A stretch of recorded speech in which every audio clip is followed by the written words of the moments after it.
All right.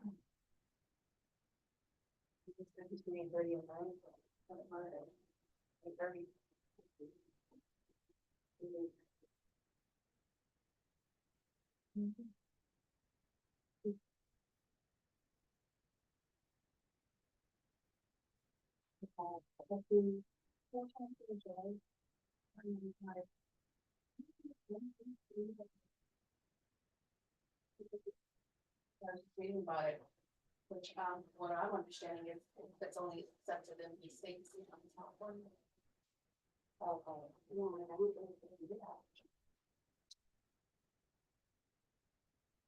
So I didn't say if there's in that state, accepted.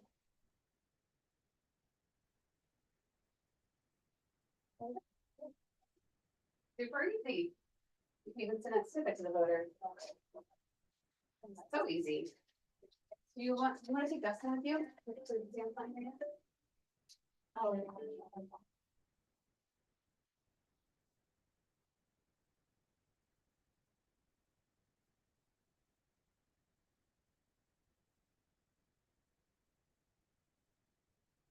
It's the one it's connected, but it's not the weird star keys on the back side.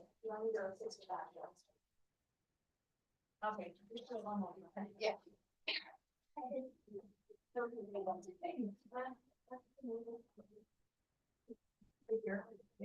Don.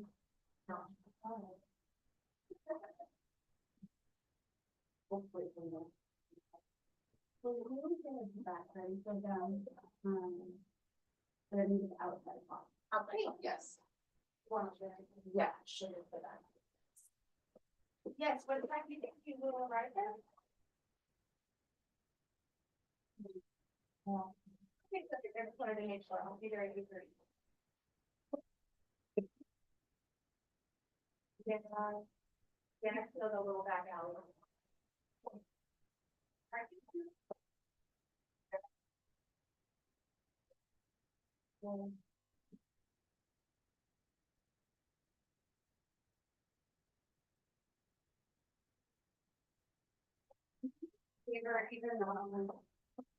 We said we weren't going to. Will you just put these on the card?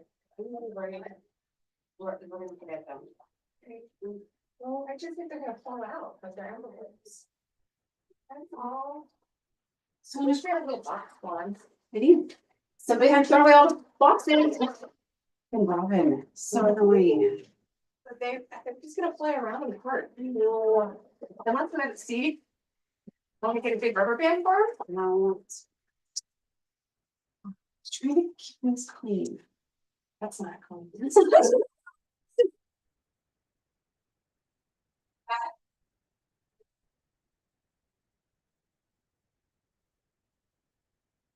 Fake boxes here anymore. No, we use them all, and they're expensive to keep buying. Oh, we have some up above and balls.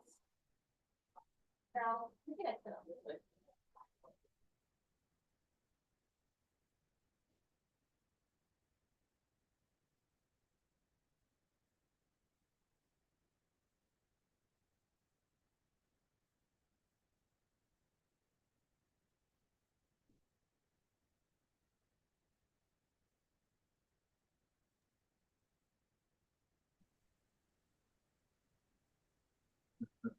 Good. Hi, morning, welcome to Tiger. Good morning and welcome to the Calaveras County Board of Supervisors meeting for October 22nd, 2024. I call this meeting to order. We'll be going to closed session first. Madam Clerk. Item 1, pursuant to Government Code 54957B1, Public Employee Performance Evaluation, Title, County Executive Officer. Item 2, pursuant to Government Code 54956.9D2, Conference with Legal Counsel, Anticipated Litigation, 1 case, significant exposure to litigation. Thank you. Are there any public comments regarding closed session items? Yes, Carl? Yeah, the first item here, public employee evaluation. You know, the best thing I can do for her is tell you to fire her. Because you'll do the opposite just to spite me. She's okay. Just okay. The problem I'm having is, her underlings. They don't even show up for work sometimes. Mondays, you know, it's hard to find them. Sometimes Fridays it's hard to find the department heads. I usually go to the front counter because Mr. Topanelli will attest to that. He sees me at the front counter. That's where I start first, and then if I can't get the answer I need, then I move up. You have to get control of the situation. You have to get control of some of those employees too, not just our department heads. You have to crack the whip with the department heads to get employees to show up for work. You know, you can't have people out on Monday that have to be out in the field. There's not that much administration in some of these positions. You know, I think you're a decent person.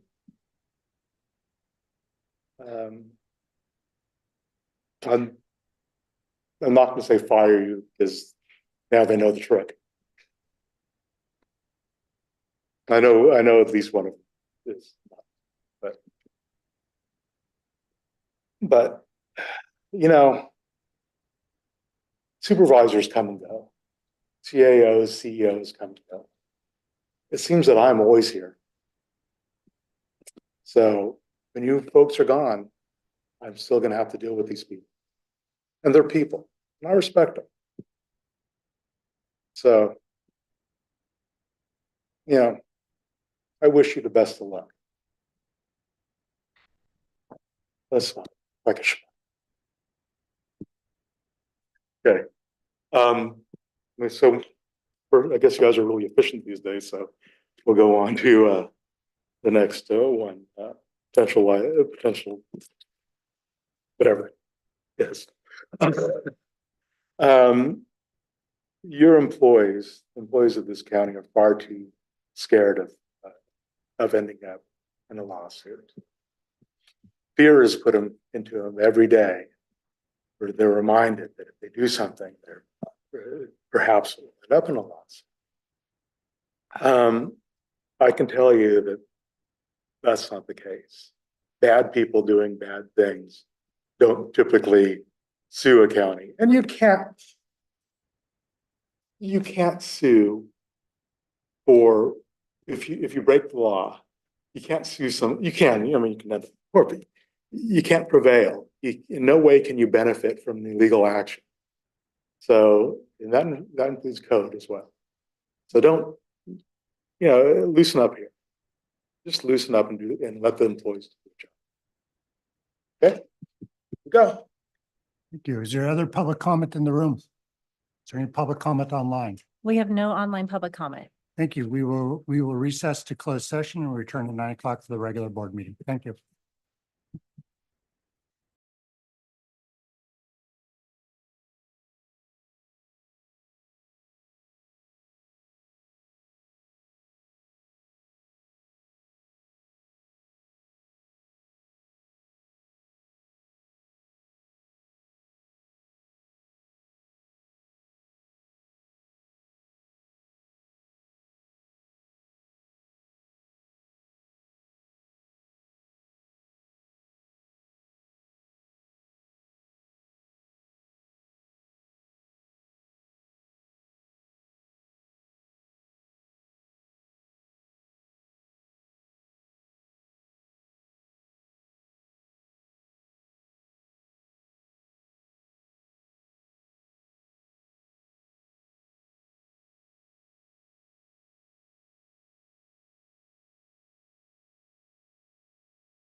Good morning and welcome back to the Calaveras County Board of Supervisors meeting for October 22nd, 2024. If you are able, will you please rise for the Pledge of Allegiance? Thank you. Ready? Begin. I pledge allegiance to the flag of the United States of America and to the republic for which it stands, one nation, under God, indivisible, with liberty and justice for all. Thank you. All right, we're going to start off with staff announcements this morning. Stacey? This is a time for county staff to provide updates of upcoming county events that may be of interest to the public. Morning, Lisa. Come on down. Good morning, Chair, respective board members. Lisa Medina, Environmental Management Agency. I have a few announcements today. We had our last successful rabies clinic here at the Government Center on Saturday, October 12th. Over 167 rabies vaccines were given. Well, actually 167 rabies vaccines were given and 93 microchips. We want to thank Doctors Kathy and Steve Gatlin and our focus volunteers. As always, the clinics would not be successful without you. For 2024, a total of 736 rabies vaccines were given to our community and 331 microchips. That means that your animals get lost, they get to go home because our animal service officers will scan them and get them home to you. In collaboration, I kind of want to circle back on our voucher or spay and neuter program and our voucher program. In collaboration with Calaveras Humane Society, we were awarded $175,000 in grant funds that were designated by our governor for animal shelters and administered by the team of the UC Davis Correct Shelter Medicine. We have estimated only 25%, approximately $43,750 has been used of those $175,000 funds. We know that there are a lot of animals in Calaveras County that need spay and neuter, only because we get a lot of kittens and a lot of dogs, unwanted animals at our shelter. And knock on wood, shelter, we have actually a few kennels open, but that is very rare and is very temporary. So we are asking our community, please use those voucher programs. This grant will greatly assist low-income pet owners in Calaveras who might have some challenges affording the spay and neuter vouchers. And also any veterinarian in Calaveras, Amador, and Tuolumne is accepting these vouchers. Almost all the veterinary hospitals throughout our community and the Tri-Counties are accepting these voucher programs. The voucher programs will provide the following discounts on spay and neuter surgeries at participating veterinarians. For female dogs, $250 off. Male dogs, $175 off. Female cats, $175 off. Male cats, $125 off. That's significant. And I know myself, I just had my little Nyla pup spayed and it was almost $400 for the spay. So this voucher will also provide $20 towards a rabies vaccine and $25 towards a microchip. So who qualifies? Calaveras residents. How does it work? First, you must make an appointment with your veterinarian. And again, most veterinarians in our tri-counties are accepting these vouchers. Once you make the appointment, you need to call us, Calaveras County Animal Services at 754-6509 or the Humane Society at 209-736-9417. We are so happy for our Calaveras community that this service can be offered and this program will greatly assist our community and especially our animals. A huge thank you and a shout out to our partners at the Humane Society for being awesome humans and being part of our Calaveras team and our mission to protect our Calaveras animals and our community. That's all we have. Thank you, Lisa. Great program. Peter?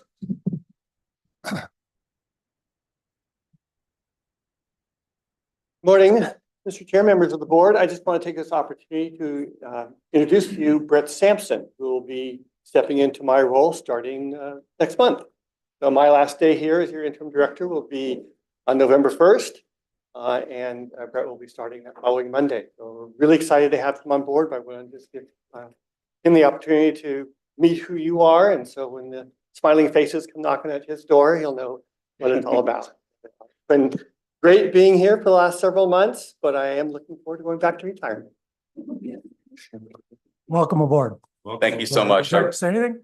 Just a few short words. I know I have some big shoes to fill. It's part of the reason why I came to the county. I'm very excited to join Teresa's team. I'm honored. I have about 25 years of experience, and I'm very excited to learn everything Calaveras County and what's going on. I have a lot of rural county experience, so I know a lot of what the issues are that Calaveras County is dealing with, and it'll be my job to make sure that what Peter has done continues on into the future. And I'm honored and I'm very excited. Thank you so much. Well, welcome aboard. And Peter, we'd like to, I think I speak for the board. Thank you so much for helping us out again. And I think there might be an agenda item we may not be able to escape from us quickly.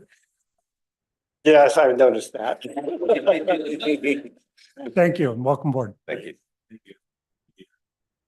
Other staff announcements? Is there any online? We have none online. Very well. We'll move on to recognitions and acknowledgements. Hmm. And Item 3, proclamation, Clerk of the Board of Supervisors adopt a proclamation honoring PAW's 40th anniversary. thank you. I'm going to read this one. We've got 4 proclamations this morning, and as Paz is my neighbor, I get to see their elephants out there, and I feel very close to them. So this is a proclamation, and Paz, why don't you come on up? Bring your team on up to stand so we can honor you guys all together.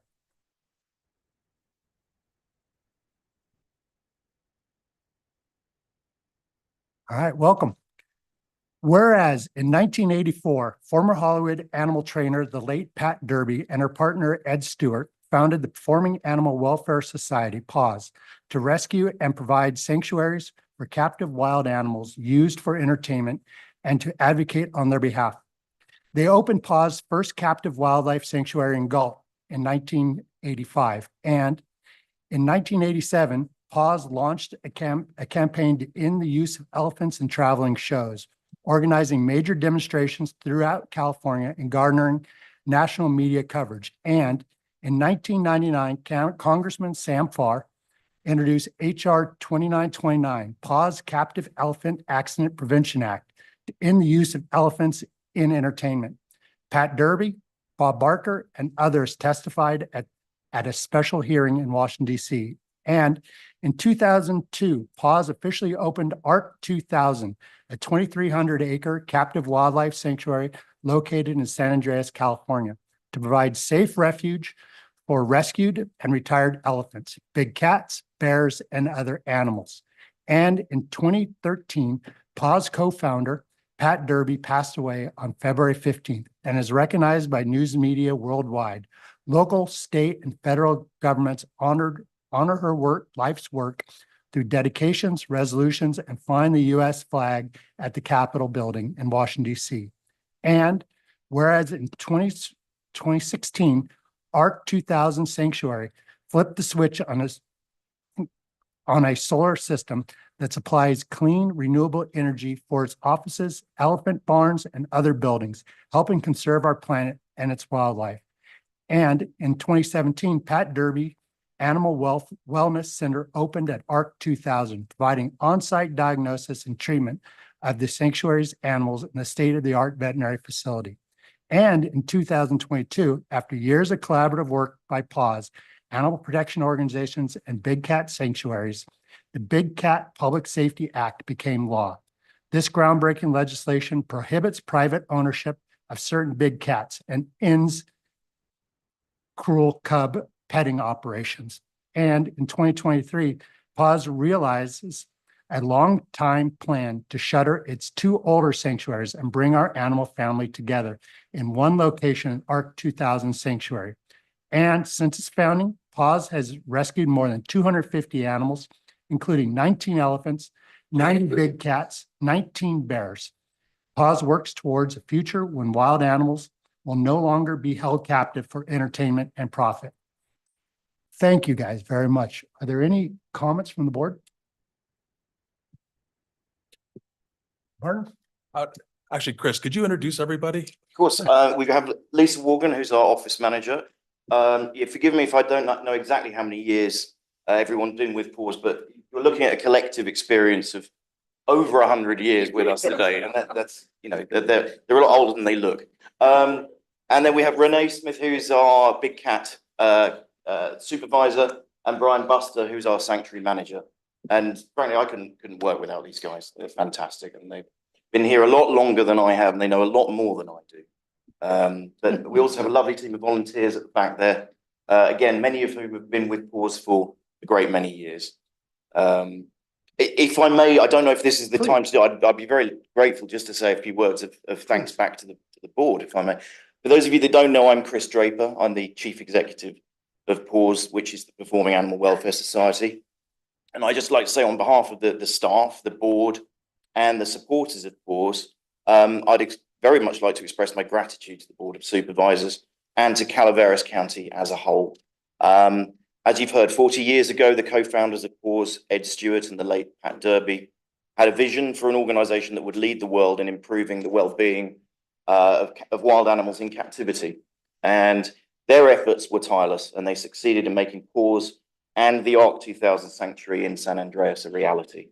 But it's also thanks in no small part to Calaveras County, its people, its institutions, its businesses, that PAWS has quietly thrived for nearly 25 of those 40 years.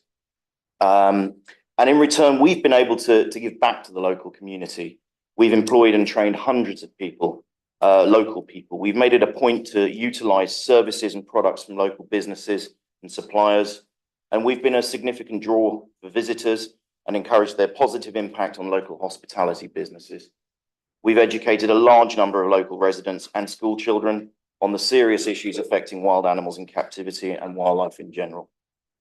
Calaveras County has provided a supportive and effective base for a significant proportion of PAWS's past 40 years, and we look forward to a productive and cooperative future where our work continues to help wild animals in captivity across the world while working with and benefiting the local community. The support and recognition of the Board of Supervisors is most welcome. Thank you, Chris. And I'll just add my comments to Martin. Thank you guys so much for what you do. I haven't been on your facility many times. It is inspirational how you're caring for these animals and giving them happiness. As we discussed, I wish that people wouldn't have these animals that you have to rescue, but you provide them a good life, and perhaps our society will change in the future and we'll work ourselves out of this job. It should be here. And I will open this up. Are there any public comments, or would anybody else like to make a statement before we move this? You guys could say it. We're going to call you back up for a photo, so don't go far. This morning, I introduced these folks to Chewy, the world's best beagle, and I explained to him that this is my captive petting operation. And they said that doesn't qualify. They've, over the years, these folks have done a fine job. Really appreciate the work that they do. Earlier this year, they had a controlled burn, and I didn't know it was a controlled burn, and I turned them in. And they've forgiven me for that. So good people, good people. Thank you very much. Terry? Sarah McBride, District 2, well received. These are really phenomenal folks. Anybody gets an opportunity to go out to PAWS, it's well worth it. It is a magical place, and their elephants like, because I won a 100-pound one. What the hey do you do with a 100-pound pumpkin? I called them, and they had a really happy elephant that day. So anyway, it's I think this is a phenomenal proclamation. Thank you. Thank you. So other public comment? Is there public comment online? We have no online public comment. All right, I'll bring it back to the board for a motion. I'll move. Moved by Supervisor Hubbard, Second. second by Supervisor Toffenali. All in favor? Aye. Opposed? Carries 5-0. Therefore, be it proclaimed that the Calaveras County Board of Supervisors honors PAWS 40th anniversary, passed and adopted by the Board of Supervisors of Calaveras County, State of California, on the 22nd day of October, 2024. Thank you.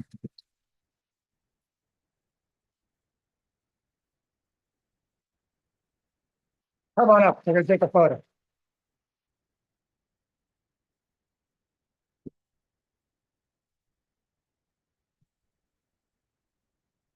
Bring your volunteers on. There's you standing in the middle.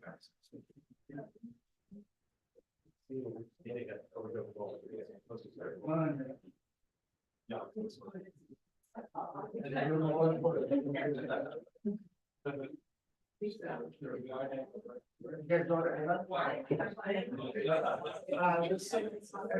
one step backwards. Thank you.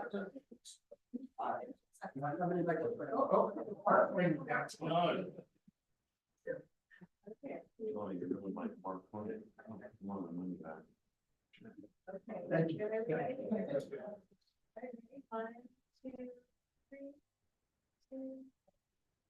Perfect. Thank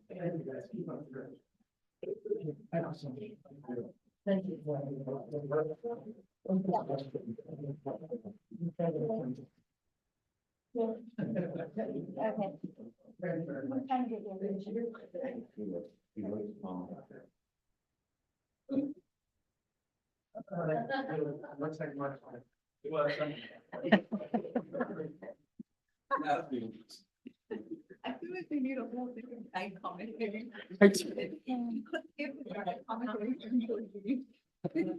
All right. We'll move on to item 4. Item 4, proclamation, Clerk of the Board of Supervisors, adopt a proclamation honoring the Calaveras Big Trees Association's 50th anniversary. Thank you. I'll pass the gavel to Supervisor Hubbard. Thank you, Chair.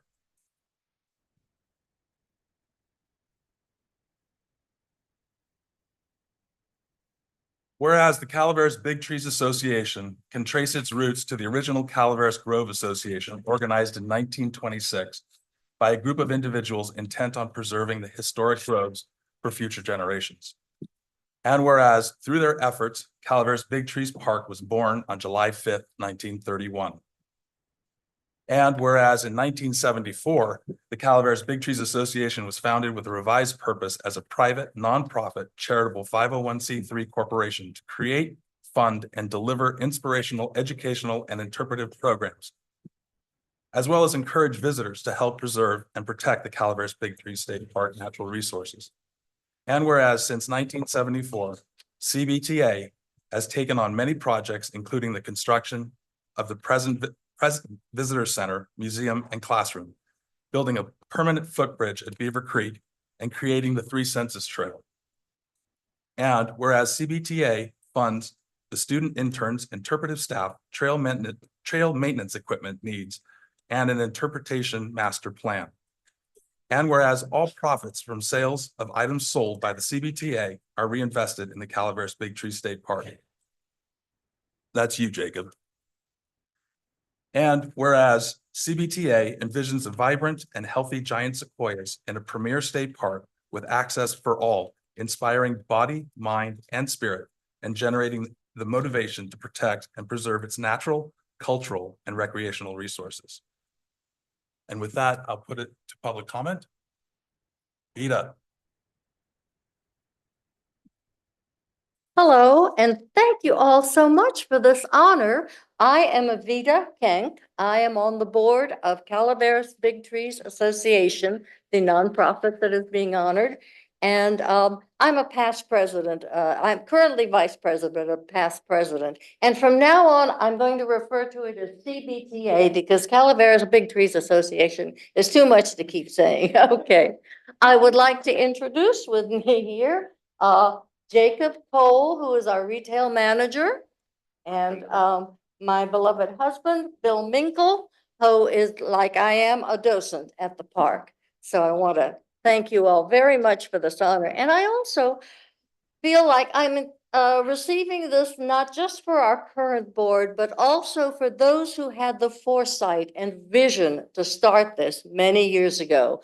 And some of that you have read here, but I wanted to say that the Calaveras Grove Association, which kind of preceded us but had a different message, was basically formed in 1926 to buy the North Grove from a lumber company, so because it was in danger, and then when the newly formed California State Park System developed in 1931, the North Grove was given to the state to start, and we are the second state park that was founded. The first one, by the way, was Big Basin, in case you're wondering. And notice, both of them have to do with redwoods. Yeah, coastal redwood and giant sequoias, same family, different genera, but yeah. So I thought that that was an interesting point. And then, hey, the work of the Grove Association was not yet over with, because they finally were able to purchase the South Grove and add it to the park in 1954. So, thank you for all those ancestors that have helped to build this. Now, CBTA itself was started by a ranger from the state, a young man named Jeff Price. And he saw the need for interpretation as a totally different function from buying land. And so the Calaveras Grove Association, after 10 years of CBTA, which was started in 1974, decided, we're not seeing more land to buy right now, but we don't want to die either. So they made the board an agreement with the CBTA that the board of directors is now also the board of directors for the Grove Association, which still lives, and which we have an annual meeting, because that's to keep it up with the IRS, rules and all of that, keep it functioning. Now, since that beginning, and you have read some of the things that we do, CBTA has grown to supply over $170,000 a year to the state park. And that's what funds a lot of the interpretive programs, including all the seasonal aids that you see in the summer, the interns, et cetera. We also provide some scholarships for students throughout the nation, throughout California, who are studying in California colleges to do good things. Now, I want to say that Jacob, Jacob Cole, our retail manager, is the one who runs the store in the visitor center and also the snack shack, which was his idea to start with. And profits from those two actually are our biggest fundraiser, about 85% of our budget. So go to the park, enjoy it, buy something, and you'll be doing good for yourself, because there are many unique items, including the shirt that I am wearing and the earrings I'm wearing, things that you won't find elsewhere. And then the profits will stay at the park for the interpretive programs. Many people think that the entrance fee stays with us. Nope, that goes to the general fund. Just letting you know.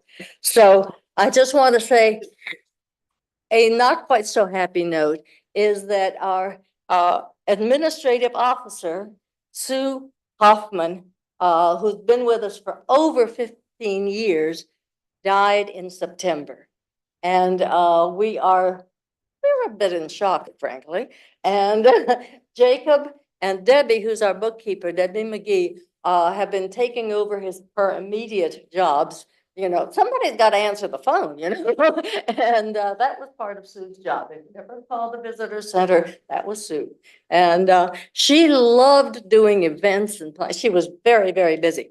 Well, we're having a celebration of her life this coming Saturday at 2 p.m. in Jackknife Hall. And anybody is invited. It's going to be a very simple ceremony just to honor her and share memories.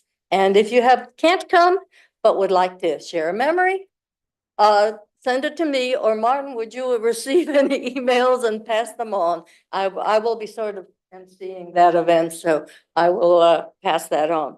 So just want to say celebration of life for Sue Hoffman, 2 p.m. Jackknife Hall and in the park.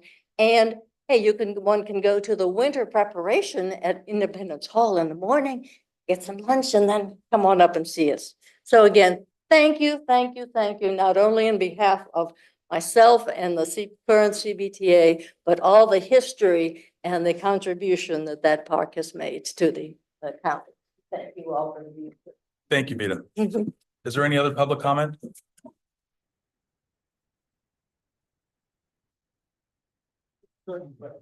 Carlos here. There's just so much hope for this county. Having a young lady like this, vibrant and Gary. Vibrant able to speak so eloquently on what she believes in. I don't get it over to Highway 4 much. It's a long way from West Point. San Andreas is a long way from West Point, but I do intend to go over there and see the sequoias and visit these fine people that I've become fast friends with. Oh, you're still here. Keep going.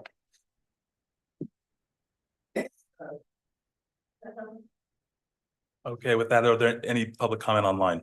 We have no online public comment. I'll bring it back to the board. I'd like to move this item, especially after that great performance, and upsell of some wonderful shirt. I'll have to bring my daughter up there to get another one. And do we have a second? A second. All in favor? Aye. I'd like just to read a very quick thing that my great-great-grandmother wrote in 1857 when she visited the park. She said, "When we came into view of the Sierras, the summits covered with snow contrasting so beautifully with the green, it was sublime. And then, at the entrance to the grove, it surpassed all description. I could not help but think how small and insignificant I was compared with all around me, and how little we deserved the goodness of Providence. If anything would awe us and give us grand ideas and make us truly noble, generous, and good, surely all that we see around us would." And I just want to say to the CBTA, you do make us all feel very generous and good. So thank you for all of your work. Oh, hang on just a second. Therefore, be it proclaimed that the Calaveras County Board of Supervisors honor the Calaveras Big Trees Association's 50th anniversary, passed and adopted by the Board of Supervisors of the Calaveras County of Calaveras, State of California, this 22nd day of October 2024.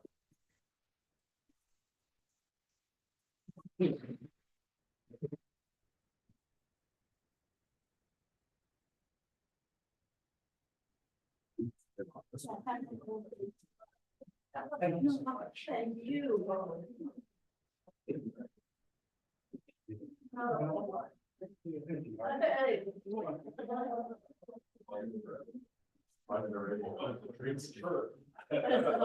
It's all school friends.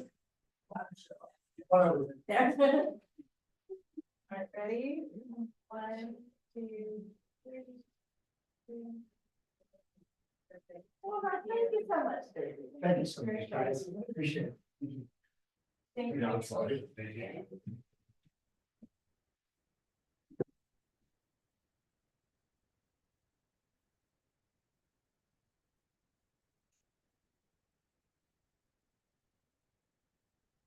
All right, item number 5. Item number 5, proclamation, Clerk of the Board of Supervisors adopt a proclamation recognizing California Electric Steel Angels Camp Foundry's 170th anniversary. Thank you. I will pass the gavel to Supervisor Fallendorf. Thank you. Whereas on October 18th, 2024, California Electric Steel Angels Camp Foundry proudly celebrated its 170th anniversary. Established in 1854 by J.M. Wooster, the foundry provided mechanical support to the growing mines in the Mother Lode region. California Electric Steel is the longest family-owned, continuous running foundry west of the Mississippi. And whereas in 1861 to 1928, the foundry was purchased by D.D. Demis and Thomas Follen as the ownership changed as the transition from surface mining was made to underground mining, demanding the need for heavy equipment that could tackle hard rock. Over the years, various members of the family have operated the foundry. And whereas from 1928 to 1984, the foundry was sold to El Montverde, who purchased the foundry and operated it until his death, at which time his son operated it until he died in 1977, and then his heirs owned the foundry until 1984. From 1984 to present, the foundry was purchased from the Monteverde estate by Lauren and Joanne Whittle and Norman and Donna Stam. And today their descendants, Bruce and Colin Whittle and Bob and Gretchen Helvey, operate the foundry. California Electric Steel takes pride in working with various types of steel and producing castings of consistent quality. California Electric Steel can provide almost any ferrous-based alloy, including carbon steel, stainless steel, and Ni resist. California Electric Steel has set goals to provide its customers with the absolute best service possible, top of the notch industry casting quality, and very competitive pricing. California Electric Steel takes pride in its modern, state-of-the-art facility, but they have never forgotten that old-time personal service has kept the doors open for 170 years. By providing quality products and service, CES continues to evolve and invest continuously over the years to help meet the changing times and needs nationally and locally. In 1985, the foundry was relocated to a new and complete updated facility in the Mother Lode and Angels Camp community and continues to serve as one of the largest employers in Angels Camp. And with that, I will bring it back. Sandy Hagel is here on behalf of the family, unless anyone else has showed up. Kelly, I know, I see Kelly in the back, like, hi, Sandy.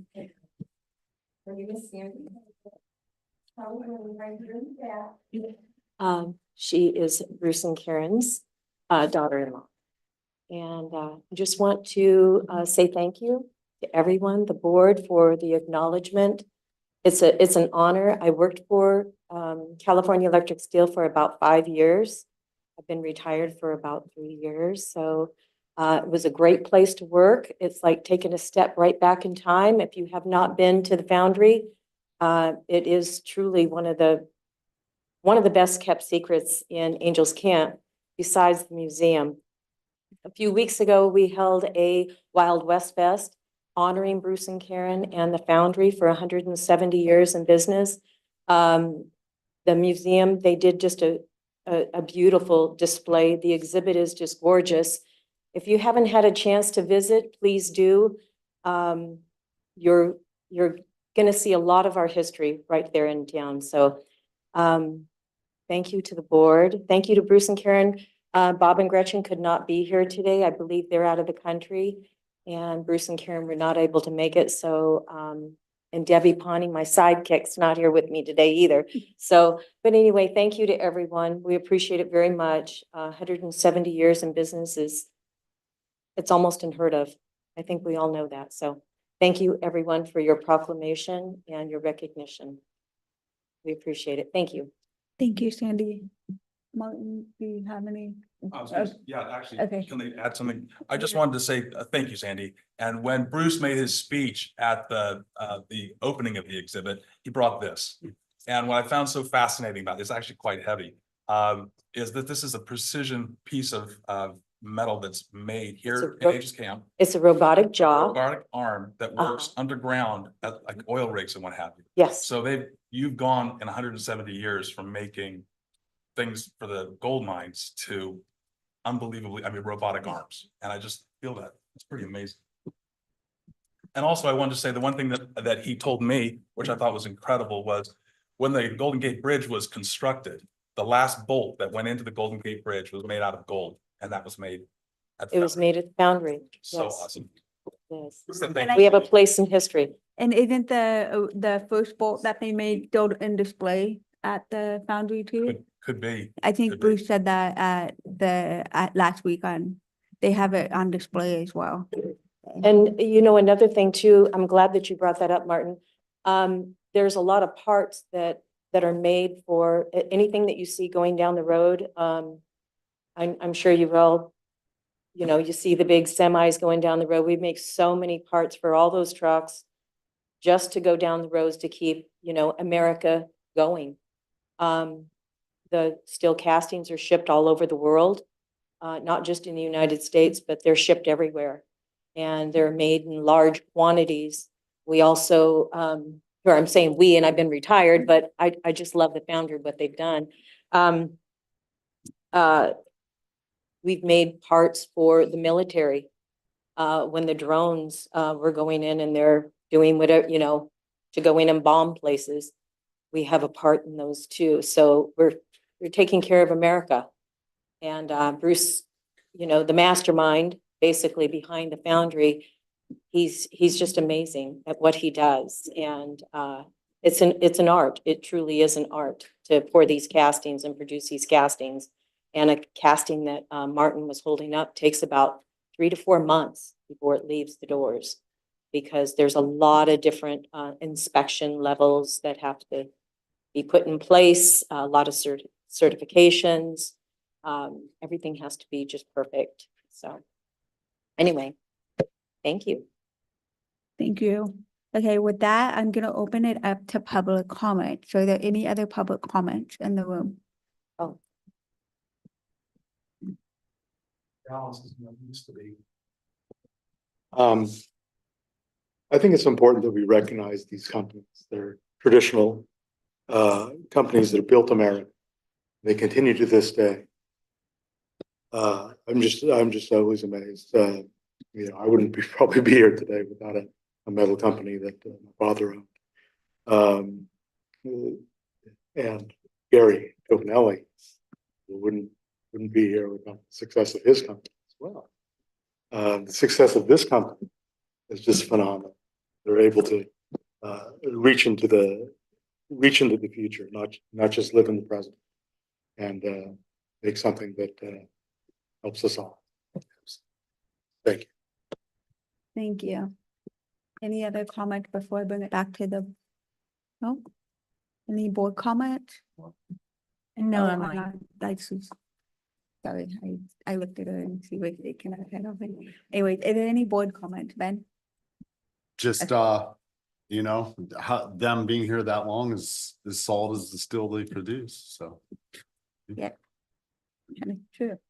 Hey, with that, is there a motion? I'll make a motion. Moved by Martin, is there a second? Second. Second by Ben, all in favor? Aye. Aye. Now, therefore, be it proclaimed that the Calaveras County Board of Supervisors hereby recognize and congratulate California Electric Steel Angels Camp Foundry on its 170th anniversary and celebrates this momentous occasion and acknowledge your commitment and support of the Motherlode community, passed and adopted by the Board of Supervisors of Calaveras County, State of California, the 22nd day of October 2024. Thank you.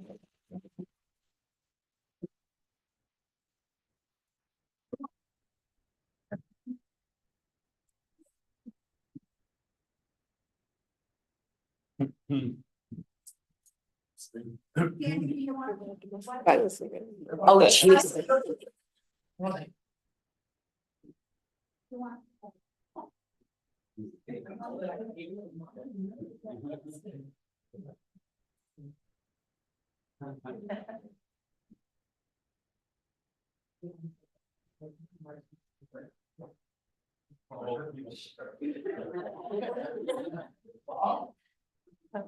Okay, ready?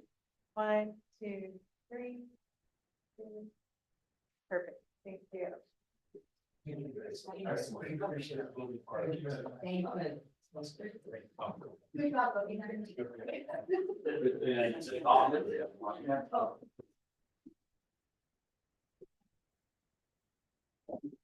thank you, Sandy.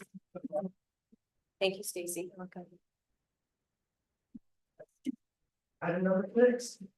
Got a lot of recognitions this morning. Item 6, proclamation, Health and Human Services Agency adopt a proclamation recognizing October 2024 as Domestic Violence Awareness Month.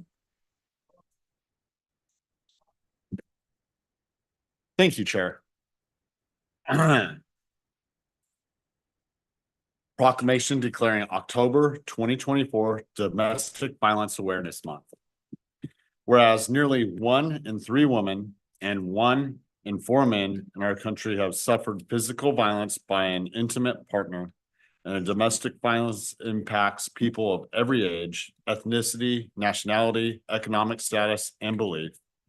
Whereas victims of domestic violence are deprived of autonomy and security, face threats to their health and safety, and in many instances find themselves left with significant financial insecurity. And whereas crimes like domestic violence inhibit our community from reaching its fullest potential, and although significant progress in bringing awareness to and providing protections against domestic violence has been made, much work remains. And whereas local service providers such as the Resource Connection, the District Attorney's Office, and Health and Human Services Agency provide programs and services to victims of domestic violence essential to helping them heal. Whereas providing services and support to victims of domestic violence increases their ability to leave an abusive environment successfully.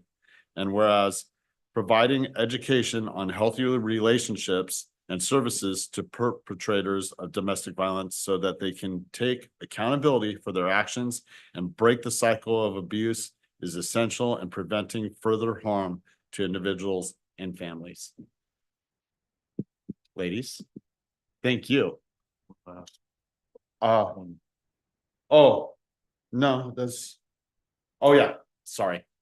I was thinking that was the now therefore be it proclaimed. I didn't want to get ahead of myself. Thank you, Mr. Toppin. I apologize.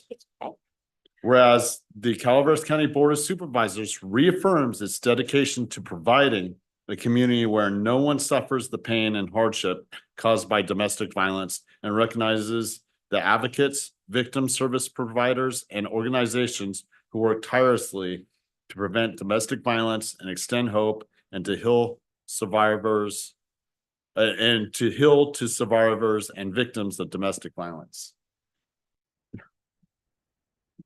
Thank you very much. Robin Carter with the Crisis Center. I brought an advocate with me. This is Tammy, and my administrative assistant. This is Annie.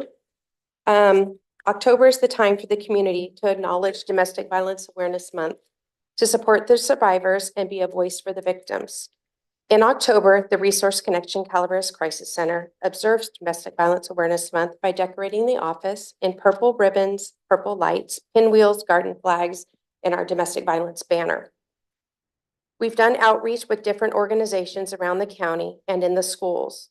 We hold a weekly domestic violence group throughout the month, but in the month of October, we invite guests to come in and speak. They play an important role to talk to our victims and our survivors about the resources that they have to offer. The more outreach we do, the more the community learns what services we provide and how they can help. The Resource Connection Crisis Center offers support services for domestic violence and sexual assault victims and survivors. In the last year, the Crisis Center has provided domestic violence services to 228 women, 43 men, and 118 children, while 239 individuals received assistance with restraining orders. We've also seen a rise in elder abuse. Our number this past year has been 62. This is the ages of 60 and over. The services we offer at the Crisis Center are peer and professional counseling, support groups, temporary restraining order assistance, emergency hospital response, referrals to other services, a shelter program, a 24-hour hotline, and community outreach. We also have the Calaveras Children's Advocacy Center. This is in Valley Springs. It's a program of the Crisis Center that provides support for children that are victims of crime. As a reminder to the community, even if you're not ready to report to law enforcement, you can still call our hotline number or come into our office for support. Our hotline number is 754-4011 or 736-4011. Our main number is 754-1300. Our goal is to end domestic violence by educating the community. By doing this, it takes a village. We work closely with the District Attorney's Office, Victims Witness, Probation, Health and Human Services, and the Sheriff's Department. We want to empower the victims so they don't have to live in fear. We believe everyone has the right to live violence-free. I would like Tammy to tell a story real quickly. Hi, I'm Tammy. I'm an advocate. We do outreach in different ways, but one thing we do is we go to Changing Echoes once a month. We work with the men and the women separately. We don't usually know if it's effective. Last month I went, and then this one, my coworker went, and when she came back, she said that one of the people that I had talked to was finishing up and had been going home and wanted me to know that she was working on not feeling guilty. And she had expressed concern during our talk that her daughter, who was 16, might be involved in an abusive relationship with her 17-year-old boyfriend. she took the packet home that I gave her and had them sit down and read the 25 red flags. And she said that they were more grown up, and I agree, than a lot of grown-ups, because they took the whole packet and sat on that couch and read each page to each other. So it was kind of nice to know that it does. Oh, I just knocked over a skull. You know, it was just me and with a bird. You got to pass. Yeah, thank you. Okay, I'm gonna be done now. Yes, you're done. The thing is what is so incredible is that Tammy went and talked to individuals, and she processed what she learned, and she took it back and she shared it with her family members that she loved very much. Now they're going to process that and learn from what they have read. I have some ratios and some statistics within the population of each district. I'm gonna be honest, I get totally tongue-tied trying to speak upon this. I will give it to you all and you could read it, if that's okay. Thank you very much. Thank you. I'm gonna give a moment for public comment here, but with your story, I want to thank you for sharing. First of all, and there's something here, you know, that I read earlier that's breaking the cycle.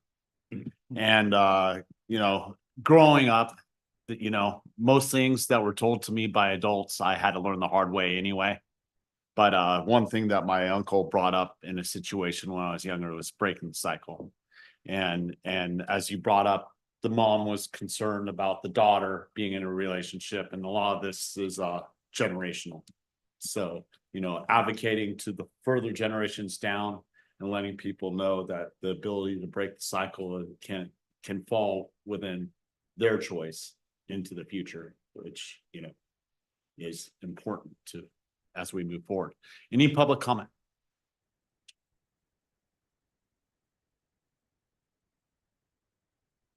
See you folks again. Many years ago, I was in Madrid and I witnessed on the street a man beating a woman. My friend, I was going to go over to help. And my friend grabbed me, said, "That's the way it is here." And it affected me for my whole life. And in Calaveras County, I've seen as well. But so we're talking with Josh Crabtree, talking with the sheriff this morning, and the folks back there about Josh Crabtree. And Josh Crabtree one day said, "I had to go out on this domestic violence call." I said, "Okay." And I pulled out my wallet, pulled out $100 bill, gave it to him. And so it became kind of a regular occurrence that I heard of a situation. I would pull out $100 bill and make sure that the deputy would give it to the victim, just a little bit of cash. Buy a hamburger for the kids, or whatever, because most of these things happen low income environments. So that's all I have to say. I thank you. I wish you weren't there.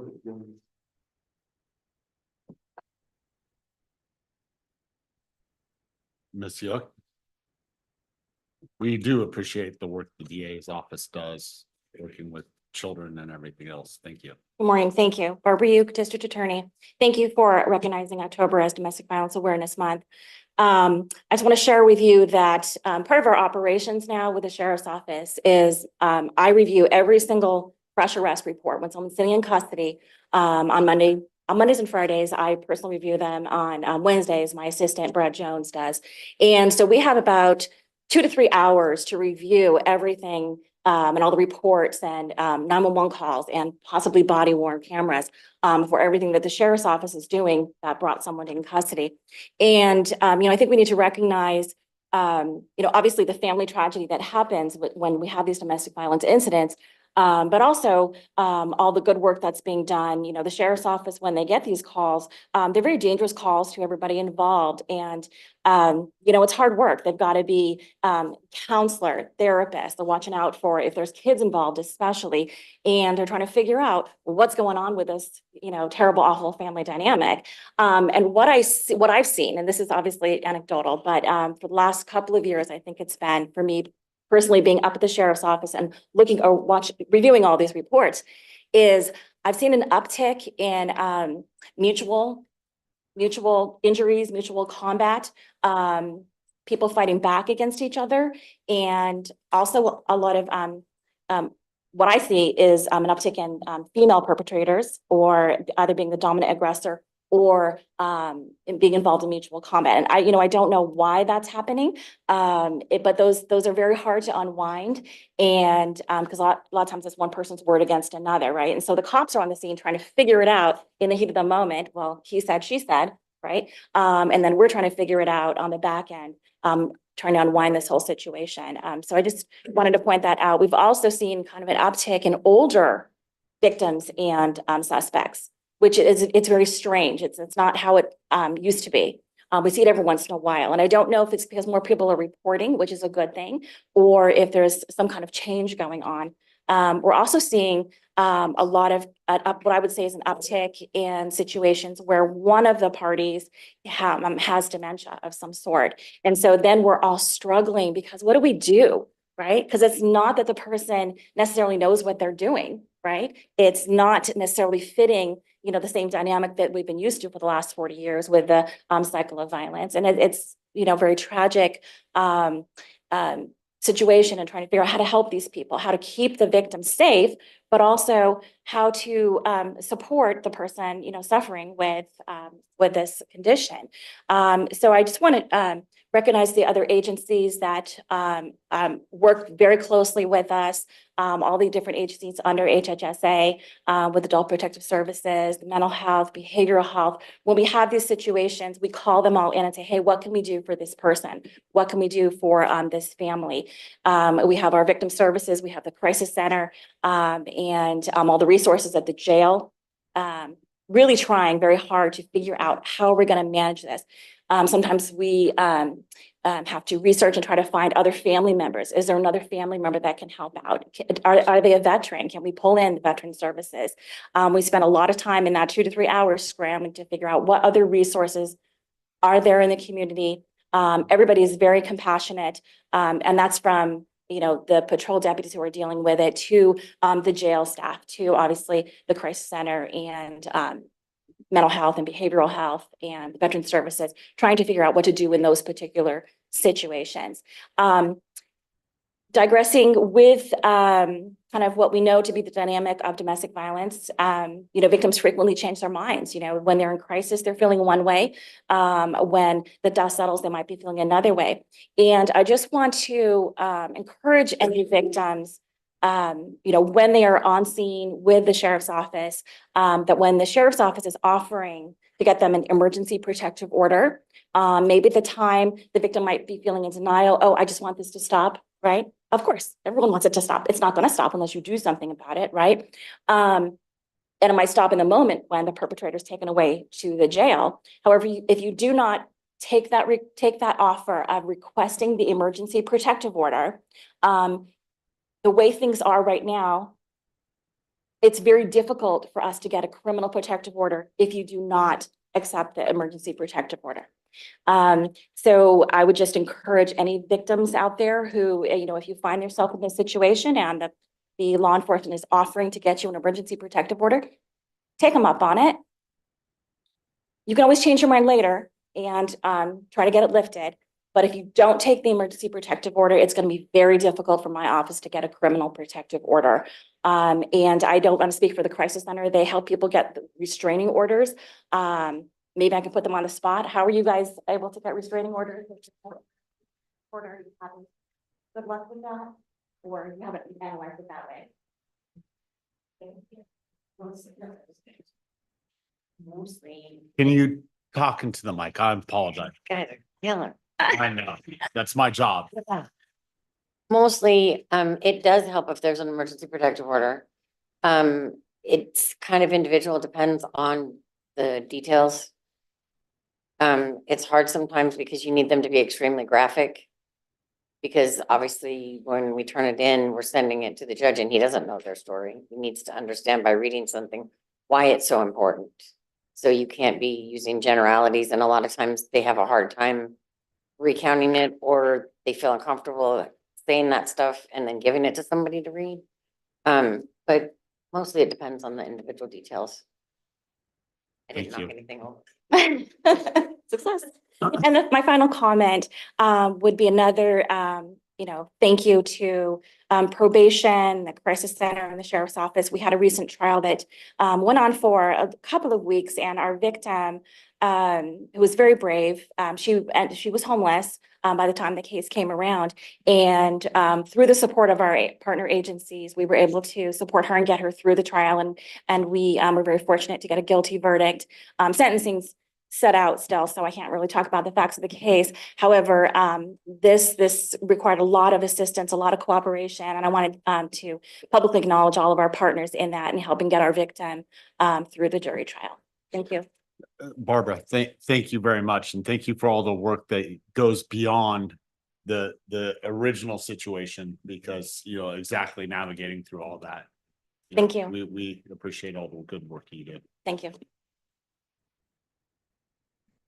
Any other further public comment? Online? None online. I'll bring it back to the board. Go ahead. I'll second. Okay, Ms. Fullendorf moved. Mr. Toffenelli moved. We have a second by Ms. Fullendorf. All those in favor? Aye. So there's no nays. That 5-0 vote of the board. Thank you very much. And I will read the last one, Mr. Toffenelli. Now therefore be it proclaimed by the Calaveras County Board of Supervisors that the month of October 2024 is Domestic Violence Awareness Month. Thank you for all the work you ladies do. And all the men.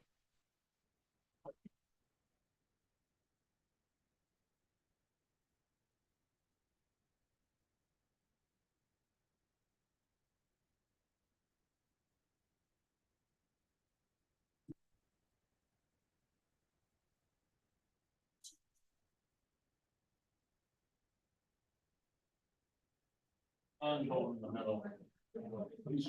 Stuff in the inflated, if you don't mind. Yes, I would love for you to hold this, and I'll stand back a little bit. That it?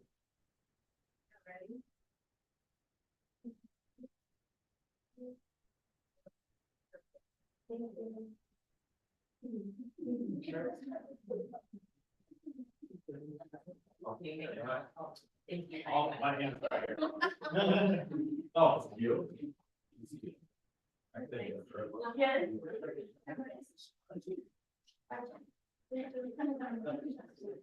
We're gonna have to give you a call. All right.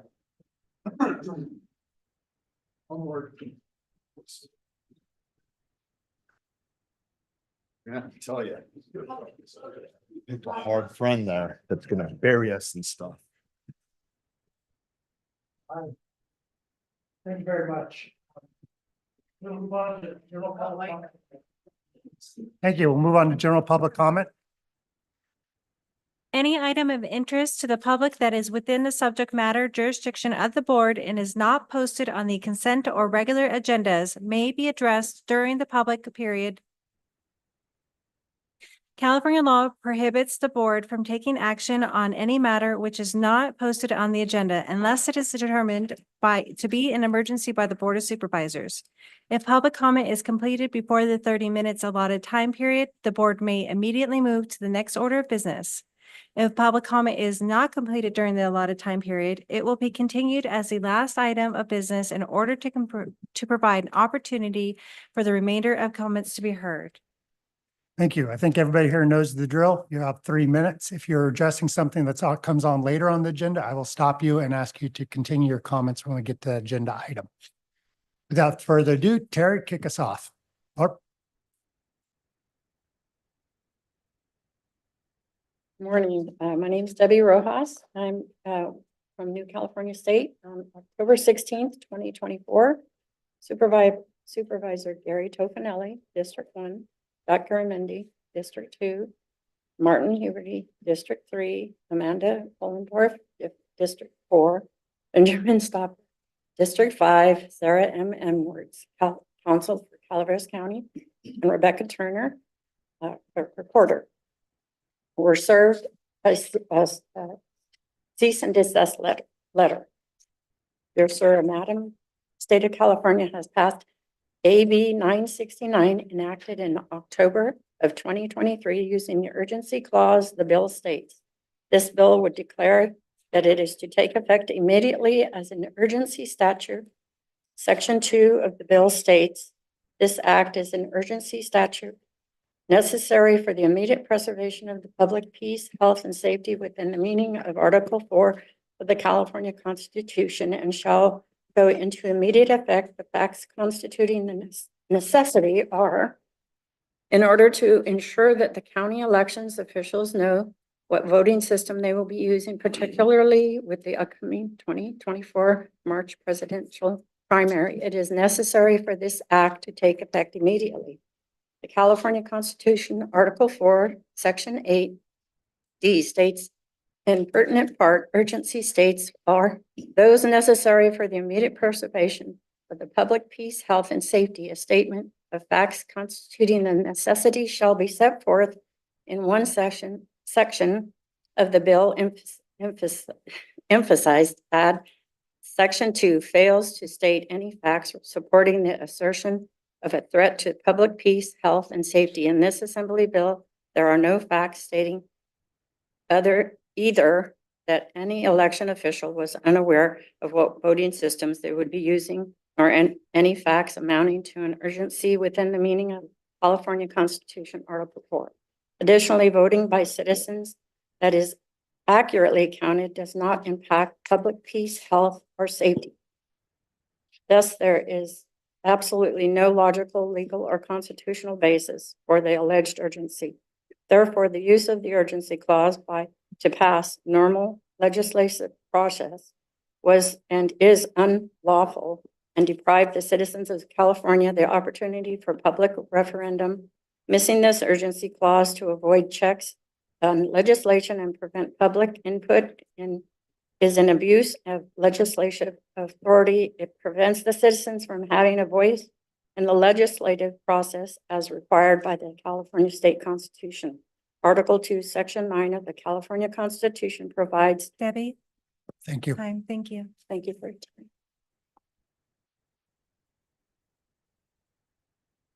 Good morning, Terry McBride, Calaveras County Committee Chair, Senator for New California State. I'm going to continue with this reading because people need to be aware of it. I know you folks are. We sent it to you or brought it in last week. I will say every one of them was received respectfully. I really appreciate that. Article 2, Section 9 of the California Constitution provides for the referendum process in California. Citizens have the power to approve or reject statutes, or parts of statutes, except for urgency statutes and some other fiscal exceptions. If the legislature had not improperly used the process reserved for public health and safety emergencies, the citizens of California could have reviewed, challenged the law by referendum pursuant to Article 2, Section 9 of the California Constitution. You have been placed in an unfortunate position that you are unable to conduct the 2024 general election without breaking either the state or federal laws. You cannot comply with newly enacted state laws without breaking federal laws. You cannot comply with federal laws without breaking this newly enacted state law.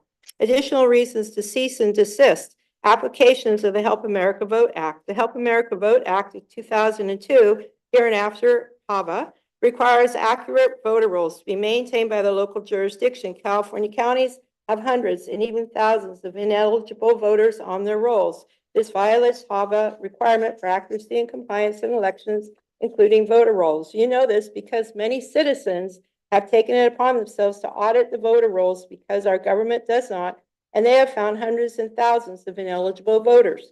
Some of these citizens have come before officials only to be disparaged and ignored. Many of our elections are decided by less than 100 votes and some by less than 10 votes. Inaccurate voter rolls are an incontestable fact.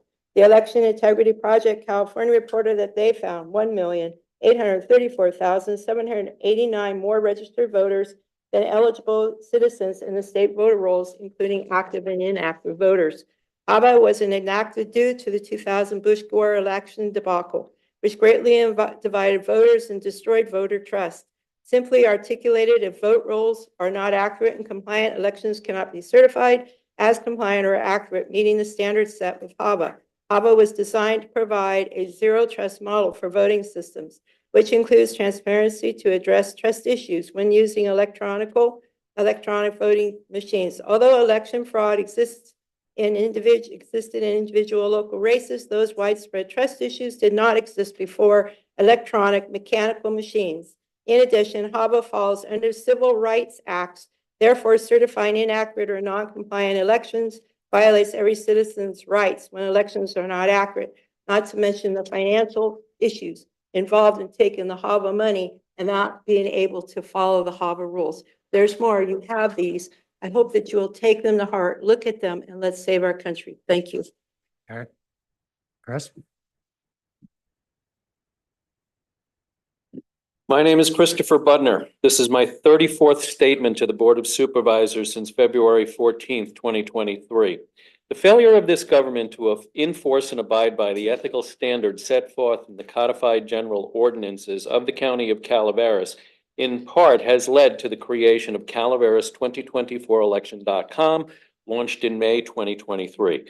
Thus far, I've published 121 reports and hundreds of social media posts detailing repeated breaches of ethical protocols and oath of office, dereliction of duty, and the abdication of fiduciary responsibilities by a concerning number of elected and appointed Calaveras government officials, revealing a compelling argument this government's modus operandi is based on systemic and endemic government corruption. My interactions with county, state, and federal law enforcement agencies include 7 Fair Political Practices Commission complaints resulting in 2 open and pending investigations so far, 4 grand jury complaints and 5 Calaveras District Attorney complaints, all non-responsive, 3 California Department of Justice complaints, 4 California State Bar complaints, 1 California Commission on Judicial Performance complaint, 1 California Civil Rights Department complaint, 1 Federal Trade Commission complaint, 6 cease and desist demand letters addressed to conflicted elected officials and colluded Business Bureau directors for defamation of character, tortious interference, restraint of trade, trade libel, false light, and trademark infringement, constituting numerous civil and constitutional rights violations. Multiple Calaveras Sheriff harassment reports submitted against the District 3 Supervisor and Business Bureau directors. 1 FBI complaint. I am contributing my reporting to the strengthening of an existing Senate bill that intends to further reduce pay-to-play and conflicts of interest corruption in local government, citing the actions of Calaveras County's elected and appointed officials as the real-world worst-case examples of alleged endemic and institutionalized California county government corruption. You've motivated me to write and seek sponsorship for my No Safe Harbor for Child Predators Senate bill, which includes stiff penalties for public officials and employers prosecuted and convicted for using their respective positions of power, of office, or employment to provide protective cover for adjudicated pedophiles. On Election Day, November 5th, Calaveras citizens should consider voting for alternative outsider supervisor candidates instead of colluded cronies and incumbents in order to recalibrate Calaveras government onto a course of integrity, functionality, and fiscal responsibility. My name is Christopher Budner, publisher of Calaveras2024election.com. Thank you. Other public comment in the room?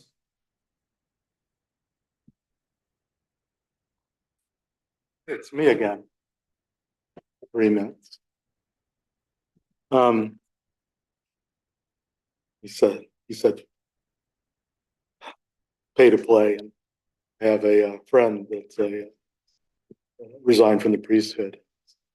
Pay to pray, priest for the wealthy now. Just thinking about that. In light of what Greg Pedro has brought forward, says there's regarding the wagon train.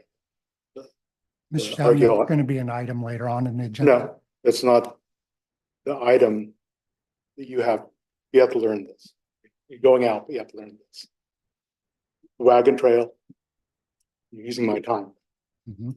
The wagon trail in general is not an agenda item. The wagon trail has two items later And on. neither of them I'm talking about. Okay? You can tell us what you're talking about. Okay. You're a good man. But, okay, in light of what Mr. Pedro has divulged regarding the Native American artifacts, I think it's important that we acknowledge that by perhaps looking at changing the name of the wagon trail to reflect the Native American contribution to our county, to the state, and perhaps help them in building a visitors center similar that you find on 17-mile drive down in Monterey County, to help them make people aware of what they are about. I hope you see favorably on this idea, and I hope that you can do something soon. With that said, thank you very much for your time. We have a little extra time. Is there anything you want me to talk about? Yeah, I don't like giving up time. Consider it my taxes. It's wonderful to see that. It's wonderful to see you folks. I'll talk to you about consent agenda in a moment. Is there other public comment in the room? Is there any? No? Very well. We will move on to the consent agenda. Chair, would it be okay if I I'm report sorry. out? Would you please report out on closed session? Yes, thank you.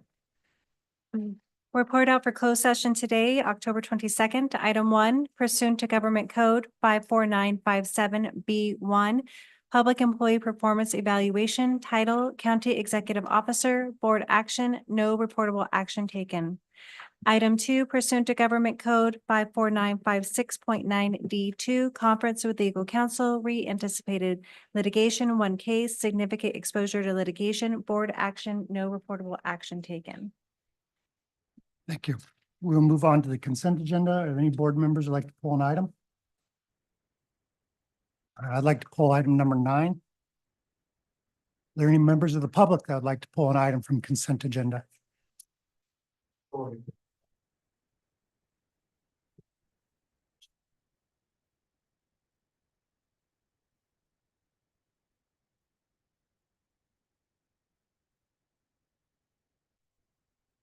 Any online? We have no online requests. Okay, very well. Is there a motion to accept the consent agenda with exception of item number 9 I'll move. 21. and 21? Yeah. Moved by Supervisor Toffenali, second by Supervisor Stopper. All in favor? Aye. Carries 5-0. All right, we're going to take a 5-minute break and come back here actually, we're going to come back at 10:30.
Ready, sir? All right. Thank you. We'll move back on to item number 9. Item 9, action item, administrative office. 1, make public benefit finding, and 2, approve community organization district allocations in the total amount of $2,500 for the Resource Connection Food Bank. All right, thank you. This is administrative office. Teresa, do you want to present this, please? On behalf of us all, or do you want us? So I would like to make a few comments. I know that the board is very supportive of the food bank and the Resource Connection and the fantastic work that you all do for our community. So this is a small token of the county's gratitude and looking at the holiday season to make sure that all of our citizens can have a great holiday season. In addition to the $2,500 check that they're awarding to the Resource Connection, each of the board members have made a personal donation as well. And we'll be providing that in the form of cash, since we know that cash donations go so much further for you guys than the food donations, because you have an opportunity to really maximize those resources. So thank you all, and I will turn this over to Chair Garamendi. Thank you very much. And I want to thank the Resource Connection also. You feed our hungry people. And that is a wonderful thing to do, and I appreciate all the work. Any board comments before we make a motion? Supervisor Stopper? Yeah, it's, especially, you do the good work year round, but especially in these times of holidays and everything when, ends for needy families are stretched and everything.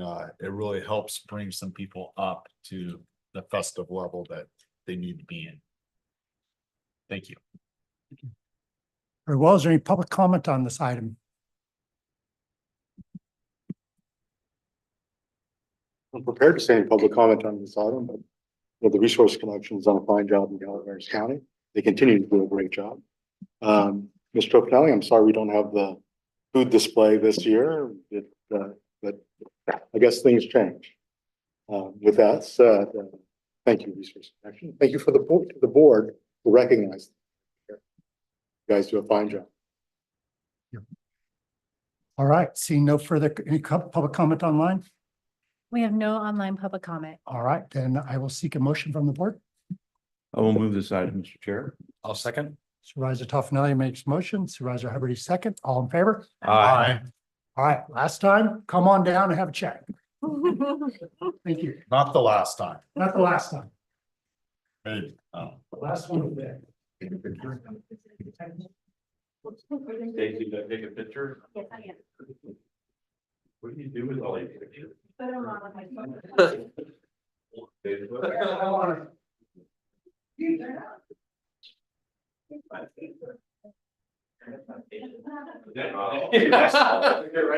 It's almost like-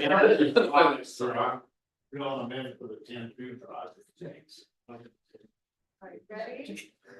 1, 2, 3. So I'm actually gonna have you guys shift it over just a little bit because we have a skeleton that. Oh, yeah.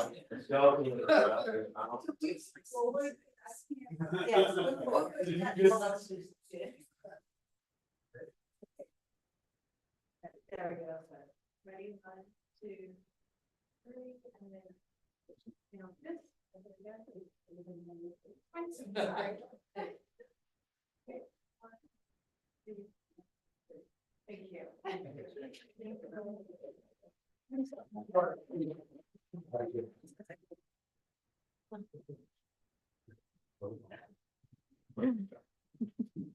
I think that's. I'm not so sure it's even gonna fit in my little car. Tina, I apologize. I didn't give you a chance to make a comment when I did public comments. Please. So I want to say that I'm humbled to be here today. I'm humbled that you've chosen the food bank for a second year in a row to receive this. I appreciate your support. I appreciate your kind words. I want to say it is my pleasure to serve your constituents. I only wish that I didn't have to be here by myself. I would love for you to meet staff, They're wonderful people. They're dedicated. It's not just me doing this. I get to be the face. Again, my appreciation. I invite all of you to just drop by the food bank. I'd love for you to see in person what we do.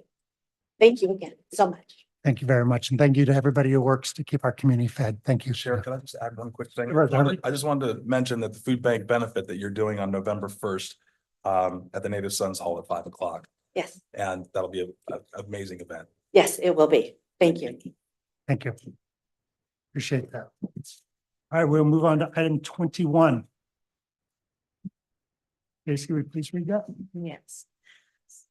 Item 21, action item, District Attorney. 1, approve the DA's annual certification report for the U.S. Department of Justice Annual Equitable Sharing Program for county fiscal year 2023 through 24.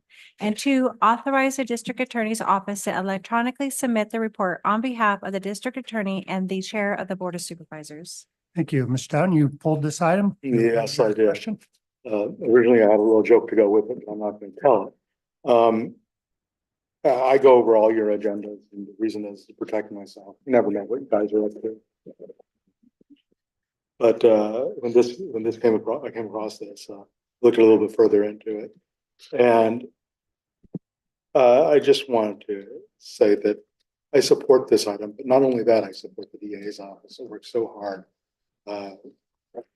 You have to go back to her office to the meeting, so you sent a representative. There's nothing here controversial, no questions I want to ask, just to say thank you. Thank you. Are there public comments on this item? Are there any public comments online? We have no online public comment. All right, is there a motion? So moved. Moved by Supervisor Stopper, is a second? Second. Second by Supervisor Fallendorf. All in favor? Aye. Carries 5-0. Thank you very much. Okay, let's move on to the regular agenda. Item 26, Agreement Public Works, authorize the board chair to execute Amendment 3 to the Agreement 12002101 with Unico Engineering, Inc., increasing the amount by $997,629 for a maximum amount not to exceed $4,130,447 and extending the term of the agreement to expire December 31st, 2025. Thank you. Mr. Pedro, you have the ball. Good earlier today, but I pulled the short straw and I'm talking about Wagon Trail today. But this item and the next one is about securing our construction team through the duration of the project. And first up is with Unico, our construction management firm. They were, first, hired on back in 21. They had a 2-year budget that they had approved as part of their contract. And due to some good work on their part, they've been able to stretch that to almost, 2 years and 9 months, which is laudable. That's the good news. The bad news is that we still need to get them on board. They've requested an increase of $997,000 to take us through the end of the project. Contract, it has it down as the end of December of 25. I would just note that they've only had 2 amendments up to this one. The first one was to get additional help with geotechnical engineering.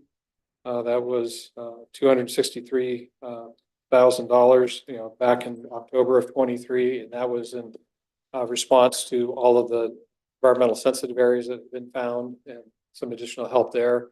The second one was a no-cost, just reallocation of budget, so we could keep them working and paid. So the request today is to approve this amendment number 3. I've already mentioned, I think they've done a good job to extend the budget that they have as far as they can. I see that Howard Zabel, our project manager, is here. He and I both went through this amendment, and there were adjustments that were made downward with Howard's help. And we both endorse approving this without delay, as Unico is essentially out of budget and needing this amendment to keep the project moving forward. So That is the presentation. Again, requesting your approval of amendment 3. Questions from the board? Supervisor Stopper, your lights on? No, it says through December 2025. So this will be re-encumbered with the next budget. Right? So because we just did the 2024-2025, which goes to Right. July 1st or until July 1st. Correct. So then it will be re-encumbered in the next budget, The balance. this balance. Supervisor Toffenali?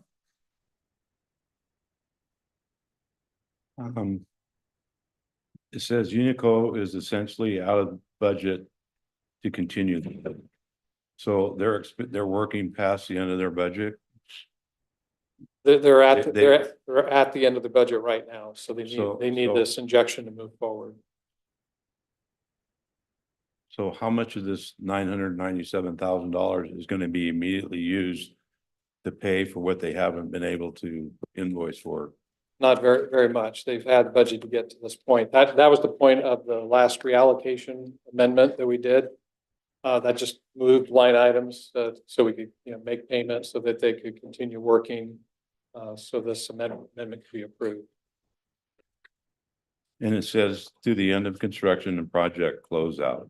That something we can rely on? Is that something that you don't expect coming back? I feel confident that we're going to get this project finished, by early summer. Especially with the progress that's being made out there right now. That's actually a good opportunity just to share with folks, Hunt Road has been rocked and is ready to be paved. It could happen tomorrow or Thursday. That will essentially bring to conclusion the major work on the western end of the project. And again, I was just out there looking at the embassy wall area, and the drainage. All the concrete work has been completed there. They're in process of rocking the creek channels and getting ready to do hydroseed and all those kinds of things. And the wall is starting to go up. And if they are able to complete what they've said that their intention, Suket's intention is to finish that before winter ends, that should leave us with a fairly straightforward project as we start up again in spring. So that gives me confidence that we're going to be able to get through this relatively short order next year. Part of their contract is to work with property owners. And we've had some issues that they need to address. And it could be coming back to us if something happens. And it has to do with putting the gates up where gates are supposed to be, where the property owners wanted it for their cattle situation. We end up with a cow on the road and somebody plows into it. It could be our liability because we didn't place the gates where they're supposed to be.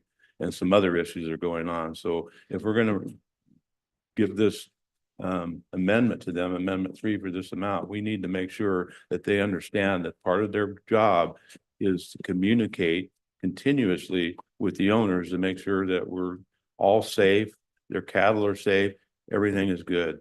And make sure that they follow what at least is reasonable by the property owners for that protection. Totally agree. And we have, as I think the board knows, one of the prime property owners just recently put in some concerns. Unico's been responding to it. Robert and I both went out to get our eyes on it so we can be better informed, make sure that they're getting those things addressed. But agree with what you're saying. It sounds like a good time to make sure that Unico is reaching out to all the property owners, not just that one. Okay. Any other questions? No, Gary covered what I was gonna bring up, and Craig just answered about the other property owners, so thank you. All right, any public comment on this item?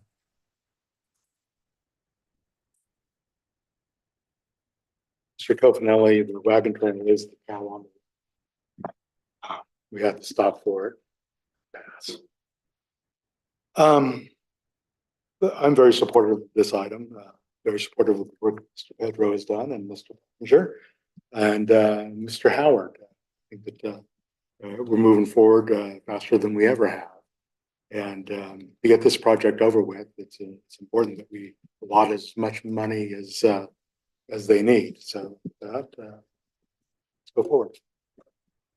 Other public comment in the room? Is there any public comment online? We have no online public comment. Very well, bring it back to the board for a motion. Moved by Supervisor Hubbard. Is there a second? Second. Second by Supervisor Fallendorf. All in favor? Aye. Opposed? No. Nay. So Stopper and Garamendi, no. Hubbard, Fallendorf, Toffenelli, yes.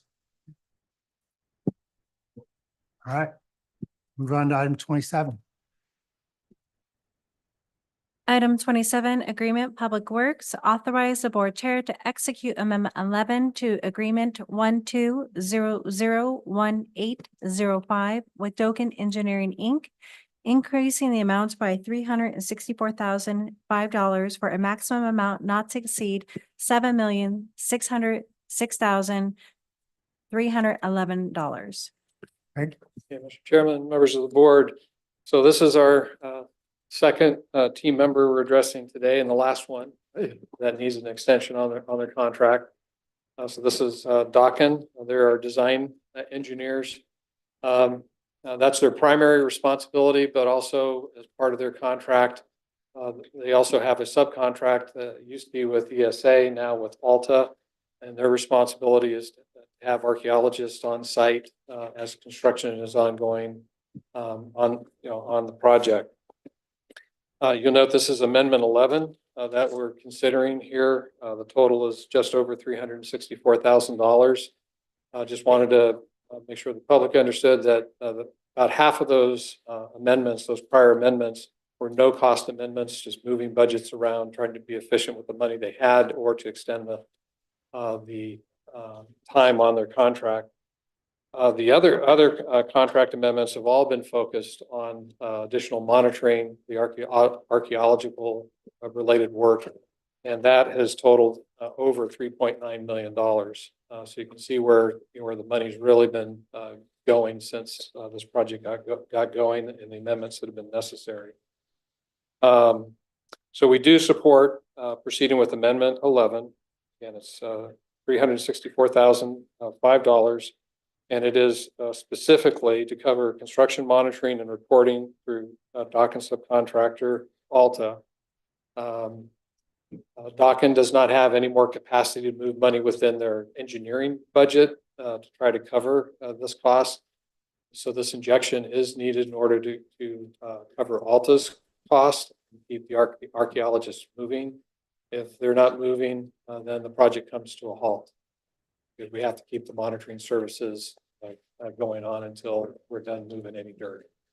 So that's the essence of this request. Are there any questions?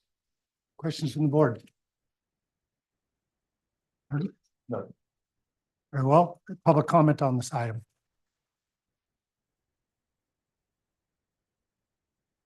Once again, Mr. Toffenelli, this is the county. I'm very concerned. I'm very tight with my money. Clothes and boarding today are 30 some odd years old, most likely. Thank you to Martha Stewart and her advice to use wooden hangers. With that said, with the public money, I'm even more conservative. But this project has to move forward. It has to move forward as quickly as possible. And we have to get on to the next fiasco, basically. So I support this item. Thank you for the final. Other public comment on this item? Is there any public comment online? We have no online public comment. Further discussion from the board or a motion? Move. I'll second. Moved by Supervisor Fallendorf, second by Supervisor Hubbard. All in favor? Aye. Opposed? Nay. Garamendi, Stopper, no. Hubbard, Toffenelli, Fallendorf, yes. Carries 3-2. All right. Move on to item 28. Melissa, come on down. Item 28, action item, receive a presentation and approve the Calaveras County Council of Governments 2023 Evacuation and Access Needs Assessment and Preparedness Plan. Okay, we'll give you a second. We'll give you a second to set up there, Ms. Raja. And actually, she's online and she's ready.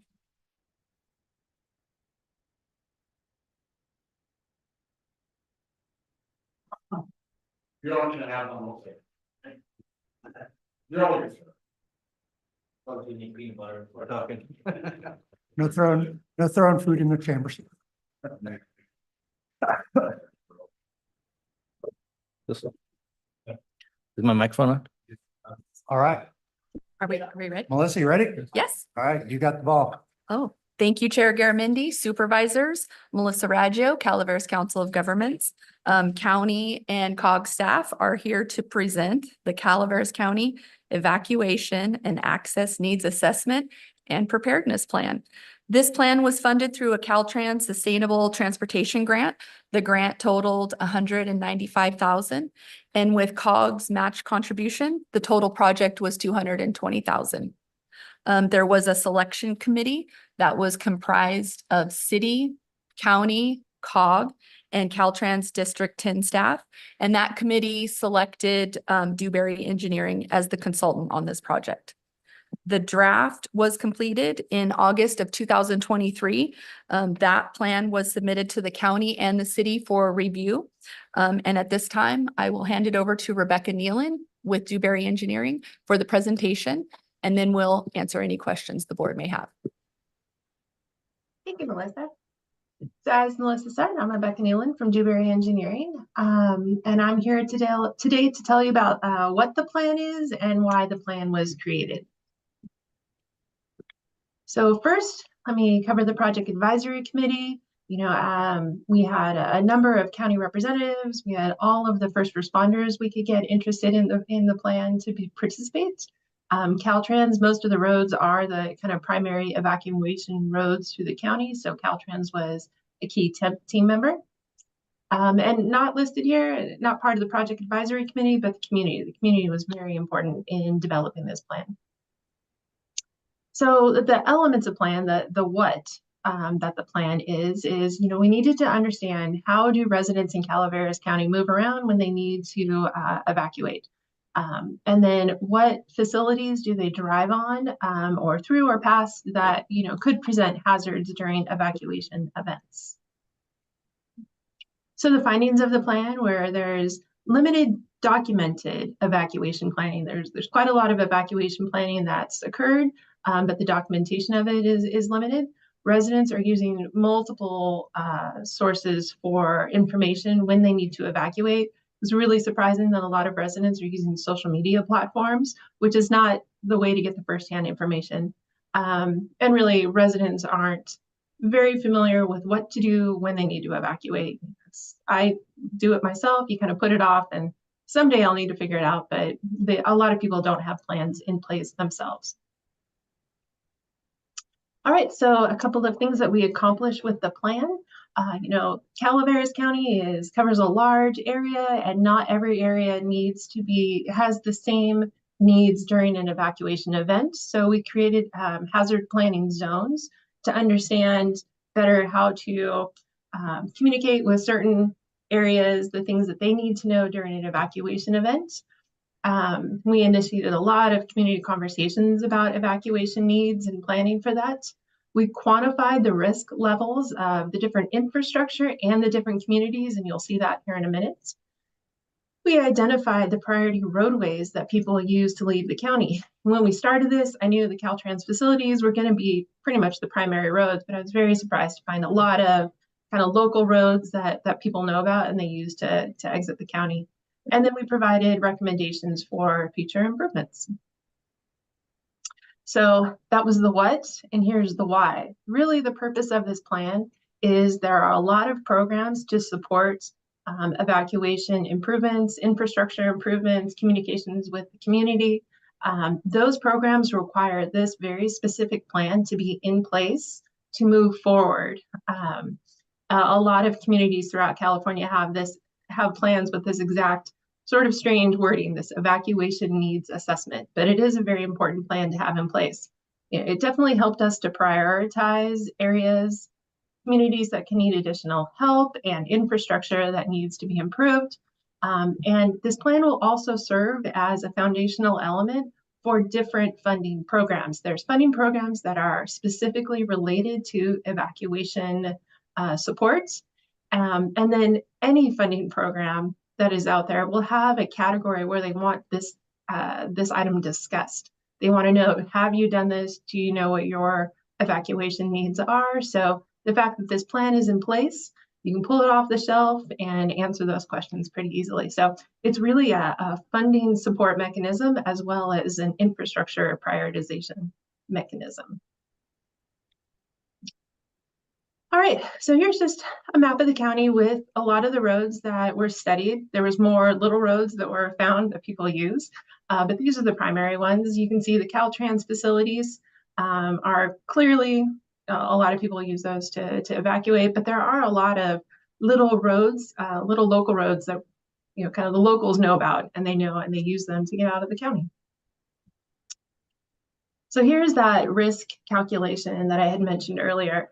And risk is it's a function of vulnerability and criticality, where vulnerability is how exposed is a certain community and what's the sensitivity of the community. And you can grab the report and see what are the different factors that play into that.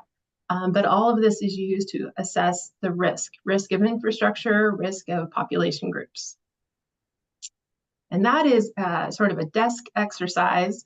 And this piece is very important to feed into that. This is the community involvement component of that. So we went out to the community. We had a couple of in-person meetings that were loosely attended, but the online surveys were very well received. I believe it was about 350 residents and first responders taking that survey, providing comments. Lots of pins were dropped all over the map saying, this is a flooding issue, or this vegetation prevents us, large vehicles from being able to go down the road. So great comments that we received. We also had a website that we created during the development of this. So residents could get online whenever they wanted and access the materials and take a deeper dive. And then we had a pop-up event at the farmers market. So really did our best to get out to as many members of the community as we could. Oops, there we go.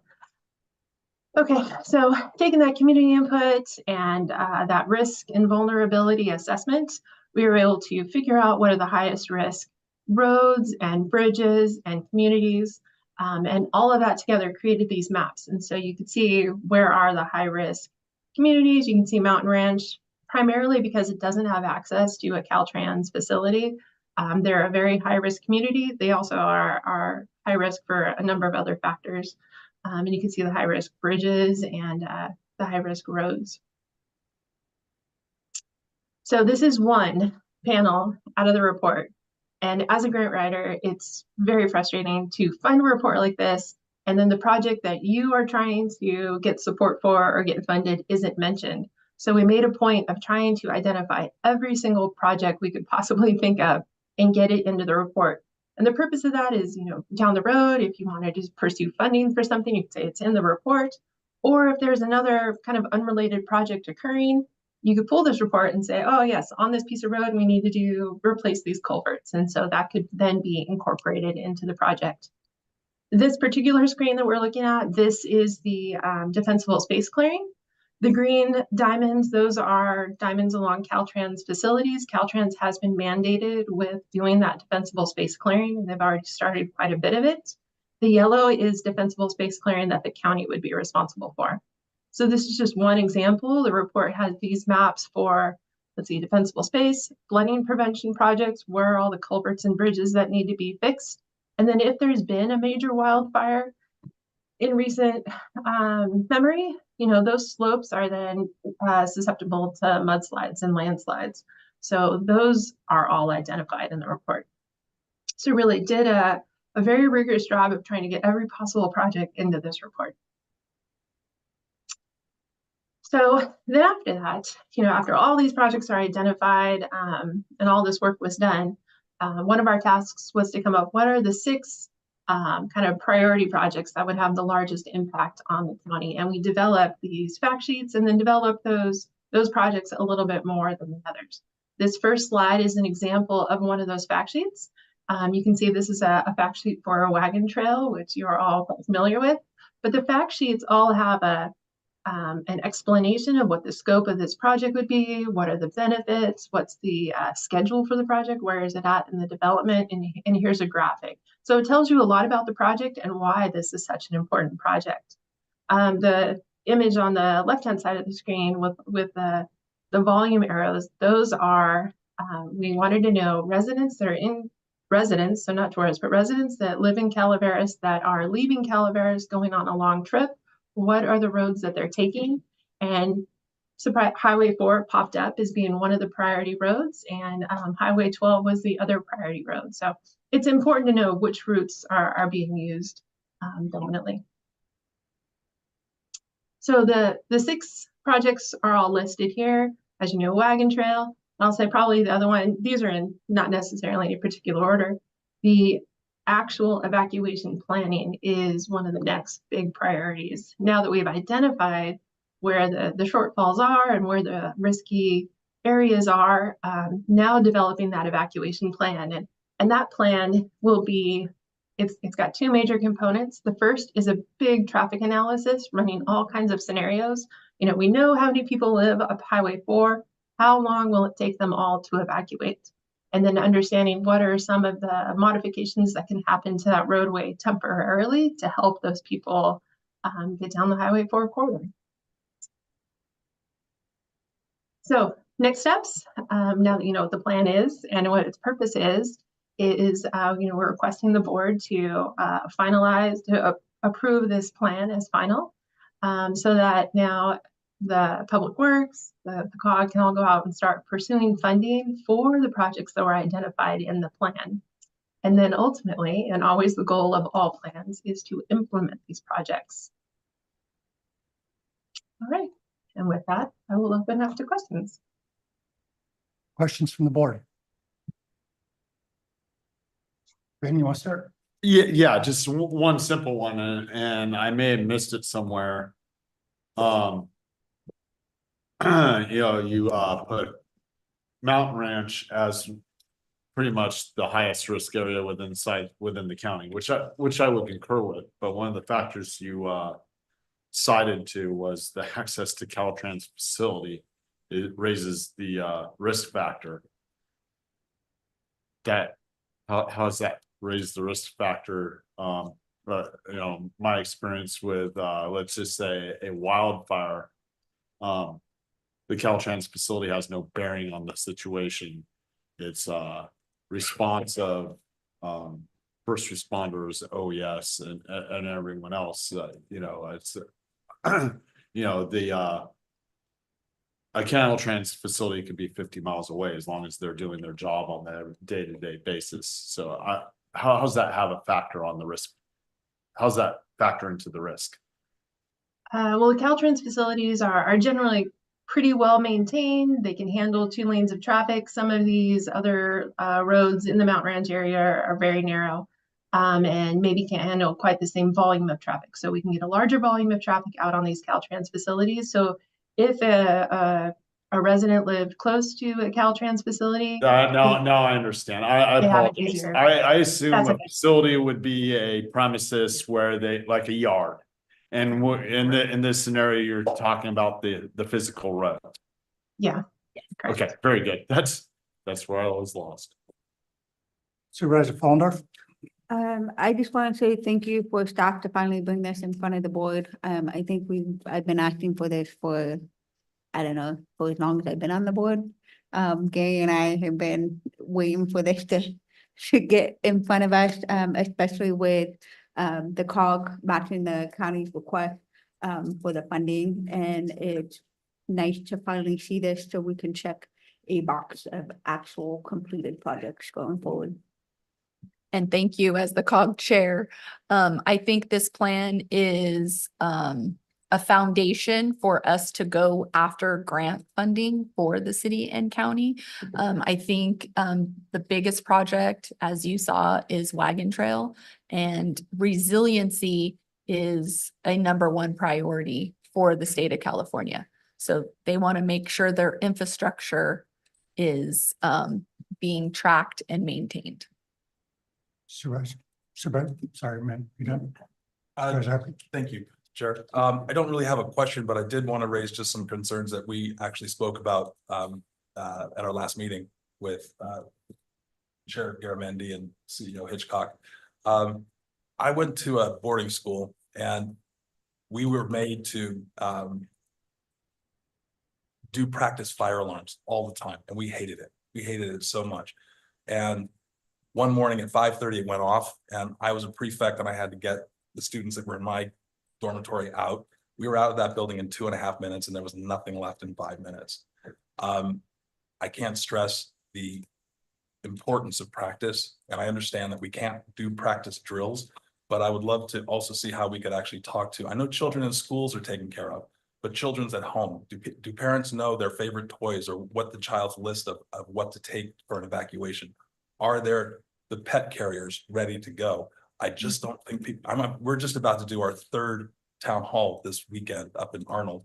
And I just don't think people are prepared enough. And I think that that needs to be stressed.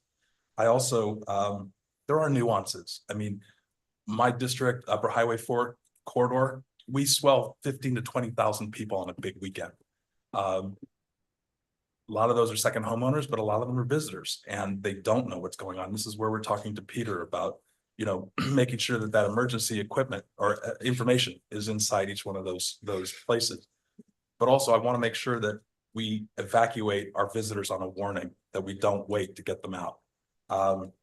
And then there are other little things that I would like to talk to Eric about too. I mean, the light in Murphy's, the last time there was an evacuation, it took people 1.5 to 2 hours to get out. And people were stopping for the light. So the CHP is meant to be there, but if they aren't, and they've got something else that they've got to take care of, I've never been given an answer as to who's that next person. The other thing that concerns me a lot that nobody will talk about and nobody wants the responsibility of talking about is what to do if it's too late. What do you do? How do you shelter in place? What are the best practices of how to shelter in place? And I don't know that we can speak to it, but I'd love to talk to Eric and see if there's anybody that we could actually say, because there are going to be people who are going to get caught. There will be obviously people who are stubborn and want to stay in their home and protect their home, granted, but also there will be people, I mean, you know, some of them, you're going to have hikers on the trail. What do you do? So those are my concerns, and I really enjoy working with you, Eric, and Melissa, and thank you. So our next board item will go a little more into some of your concerns when we jump into that. But from my perspective, I want to thank both Melissa and Rebecca for coming in. This is a project that was kind of sitting and waiting, and I know thank you for being patient. You know, last board, I think on the 8th, we did finalize our EOP finally, and this is the second step of it, and we'll be coming back to you for more. But it is my honor to see this through completion, and thank you guys for coming in. And thank you. We've already set up a follow-up meeting. I'm really excited that Director Holt is willing to collaborate, and we can go after additional funding for training scenarios. Caltrans specifically does do training, mock training. I forget what the word is, but Exercises. yeah. We'll be hitting those heavy. Yeah. Thank you. Thank you. I have a couple questions. And first off, I read the whole report, 107 pages, and it was very comprehensive. I think it was well done. One of the things that stands out in that report over and over again is that the most dangerous area is the Mountain Ranch area. None of the 6 priorities that were listed are part of that deep red area. And so I'd like to know, how is this list of 6 priorities made? And as follow-up, why was the most severely impacted area not included in our priorities? Like, how does that happen? Because the report was really excellent and laid it all out. Yet there's a disconnect between the 6 priorities and the needs of what I'm seeing. So please unpack that for me. Before I ask Rebecca to answer, I just want to identify the roles and responsibilities on doing a planning grant. So COG facilitates, we do the RFP, and then we set up the project team. So the local jurisdiction staff is the technical input for the projects. COG can make recommendations, but if the city and county don't want those recommendations in the plan, and that's why I think as going forward, some of the department heads can bring back these plans before they're completed for the jurisdiction's input. But I will let Rebecca speak to the methodology. I was not at the COG when we began, and neither was Director Holt. Yeah, and I'd But we're- specifically like to know how he came up, because 4 of those projects are all over in the Highway 4 corridor, excluding the fact that Highway 49 goes across the county. Yeah. And the 2 at the end of it are sort of general, yeah, we got to clean things up. So help me understand how, Rebecca, perhaps you could tell me how these priorities were set and why we avoided the most critical zones. Yeah, absolutely. So, the hazard planning zones that I mentioned, and they were discussed in the report, the railroad flat area was really what generated the need for that. I mean, those residents have a very specific set of needs if there's an emergency event. And so the two of the projects out of the 6, this unified notification system and an actual evacuation plan, I think are 2 very strong items that will positively benefit the residents in that very vulnerable community. The fact that there wasn't a consistent platform that folks went to, even though I know that there is one available at the county, the variety of places that people went to get information when there was an event, an impending emergency event, was all over the board, and the information that they get would be wildly inconsistent. So just educating those residents to know where to go to get the best information as quickly as possible during an event is very important. Those residents, a lot of them, I've been out there, you don't have cell service all the time. And so what is the best way to be able to get notifications to those residents? Right now, it's kind of a door-to-door system, which can be, time consuming and potentially not as effective. Is there a way to get information to those residents quickly, consistently? I think that is a really powerful on the list of 6. Also, the countywide evacuation plan. As I said, a huge component of that evacuation plan is outreach. It's not just I'm not saying that the outreach that we did wasn't rigorous. It is a much more rigorous. You want residents to see the information in this plan, how to be prepared, what they need to do to be prepared. They need to see that multiple times over the course of a year or 2, so it really sinks in, and get those notices up in public places. So those 2 pieces, helping educate residents to the resources that are available and what they need to do to help themselves is very important, and then where to go to get information. So I think those 2 out of the 6 would definitely benefit those kind of the residents in the central. My question was, how are the 6 put together, and who made that list of 6 priorities? And because we've learned one thing in this is that how it's listed in the priorities matters for COG as they go out and seek grants. So who came up with these 6 priorities? The 2 at the end obviously are countywide issues and will impact this severe area. But how about the other 4? It was the project advisory committee that came up with that list. Okay. Eric? Go ahead, Supervisor. Eric walked in on a lot of this. We've had a massive turnover in his department. Martin has been witness to my comment to staff in the past, and the frustration of the county's lack of providing the feedback that was needed over the since this project started.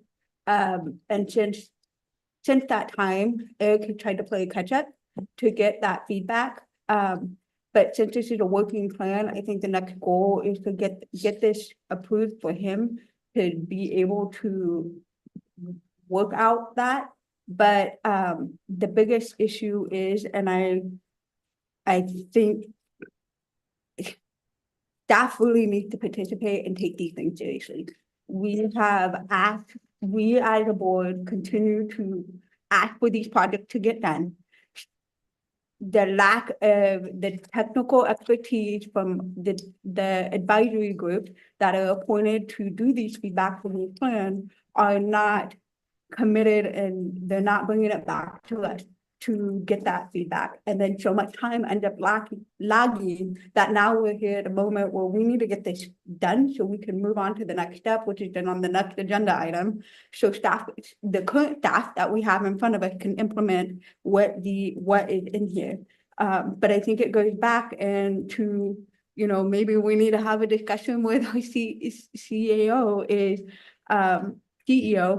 is what our expectations are from staff when we ask them to go, when they come in front of us and ask for these plans. If they're gonna continue to ask for these plans, but not do the work that is required of them, you know, the COG board is not responsible for that. That is the jurisdictions in charge. So that is the city's responsibility. That is the county's responsibility. It is not the COG board. And I think it ends up getting a bad rap with Gary and I on the board saying, and we're out trying to advocate and get these on the side and have a conversation with staff, or encourage them to add more participation to get things recognized. But there is only so much we can do. So I think everyone's trying to be professional to not call it out, but I am gonna call it out because I have gone face to face with past department head who refused to do this. Yeah, this is what the county asked to do, and the COG board matches the fund. So I think we need to take a hard look, back up, and see what our staff really wants to do. They can't come and ask and then dismiss it. And then we put our consultants and individuals that end up giving a presentation on the hot plate, so to speak, to respond. But at the end of the day, staff didn't do their job, period, to get the necessary feedback that we needed. Can I just add, I still think that this is a great plan. It has a lot of different areas: evacuation, public outreach, evacuation training. It has wildfire fuel mitigation. There is a lot that city and county can use from this plan. And the COG will be taking this plan. Every grant application that you're filling out in the future will need this data of resiliency and the transportation infrastructure. I think this is an amazing plan. We are late getting to the county. The city and COG accepted this plan in October of last year. It was a competing priority at the county at the time with staff turnover. And I think we even had winter storm, events. But we want to bring this forward. I think when we are working on these plans in the future, we'll get in front of you beforehand. Like the RTP will be coming, which is the Regional Transportation Plan update, to hear your input and your concerns for your staff to then bring to the COG so that we make sure that we're implementing it in these plans. Supervisor Stopper, you had a question? Caltrans planning grant, correct? Yes. So COG and Public Works would be the proper venue for this type of grant. So it's not just staff. So I hear what Ms. Fullendorf has to say on turnover, and I agree to the point, and getting people to move forward with going forward with these type of plans is needed. But at the same time, it's not just in our camp. This is exactly a Caltrans grant. It is COG's job because they're the ones that accepted the grant. It's part of us coordinating together. Yep. Staff here, staff there, staff at the city, and so on and so forth. So with that, I think the parts on the implementation of the plan are good ones. I think we have the opportunity to expand on that to address the needs of the Mountain Ranch and Railroad Flat area in the future. I don't think we missed the ball yet. Yeah, can I jump in? But absolutely, the input with that. So to her point being right, the input not getting put in, staff turnover, so on and so forth. The advisory committee was put together by COG from different interests throughout the city and the county, correct? It's a requirement of the grant. Right, right. The So plan is for the jurisdictions. who is on the advisory committee? Your Public Works Department, the OES Department, the City Planning Department, Caltrans participated, and Yeah. then also COG staff. That right there says it all to me. Eric, you wanted to add something? Yeah, if I could. So I do hear you. The buck will stop with me going forward, and I accept that. I told you that when I accepted the job, that I'll do this as if my grandma lives down the road, and she still does. So I'll continue doing it in that method. This is a very well done plan. I do want to give compliment to both the consultant and the COG. What it did is identify things. So the next board item will be the evacuation annex, which is also our notification system. Those were the 5 and 6 on that list. From here, we just met with Fire Safe Council that is ending their evacuation grant. And we learned of other grants. So the CICC grant would be what we go after next for like Mountain Ranch and the mitigation off the roadways for that clearance. So the study really gave us an opportunity to see those projects. We're going to come to completion on McKay's in the next year. We just finished tree mortality. As we look to that next phase or next generation of the grants, we're going to utilize this study. And I'll show you in the next presentation of how we utilize the study to work into our evacuation grant.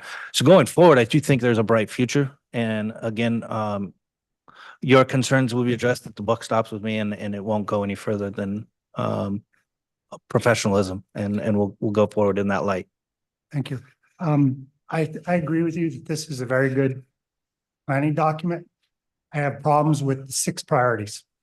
We are literally ignoring the fire that's going on. You know, we're talking about things that are very important, like wagon trail, no doubt that needs to be on there. But we are ignoring the most vulnerable community in our county. Literally leaving them off the list. They're lumped in with the other item 5 and 6.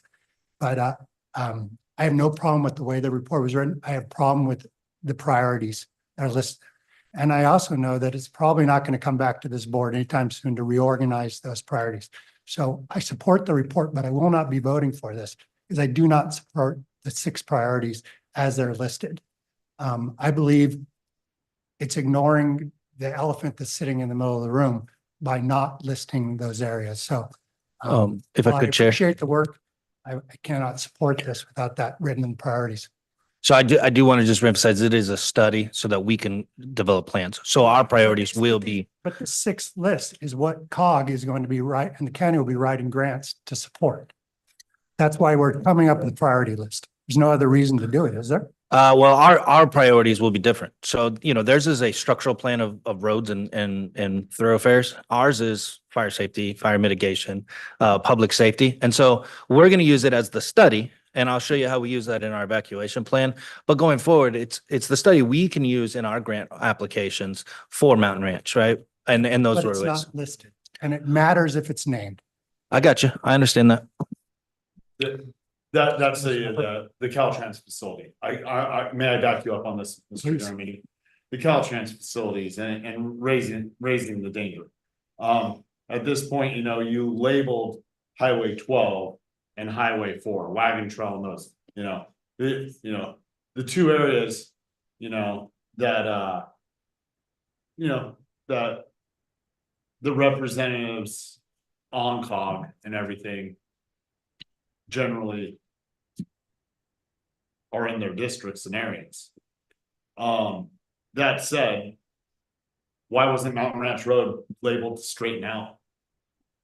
That would be a priority to me. If we're trapped in an area County road. Yeah, it's a county road. So COG is a regional transportation planning agency. So you're usually working with Caltrans on the state highways. 26 is the state highway, correct? Yep. That brushes the edge of Railroad Flat.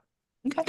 And then and then you don't label 49 because, every time we've had something like the Butte fire, that's where the vortex of the fire is generally. So I mean, we would probably funnel people that way, but 49, is possible.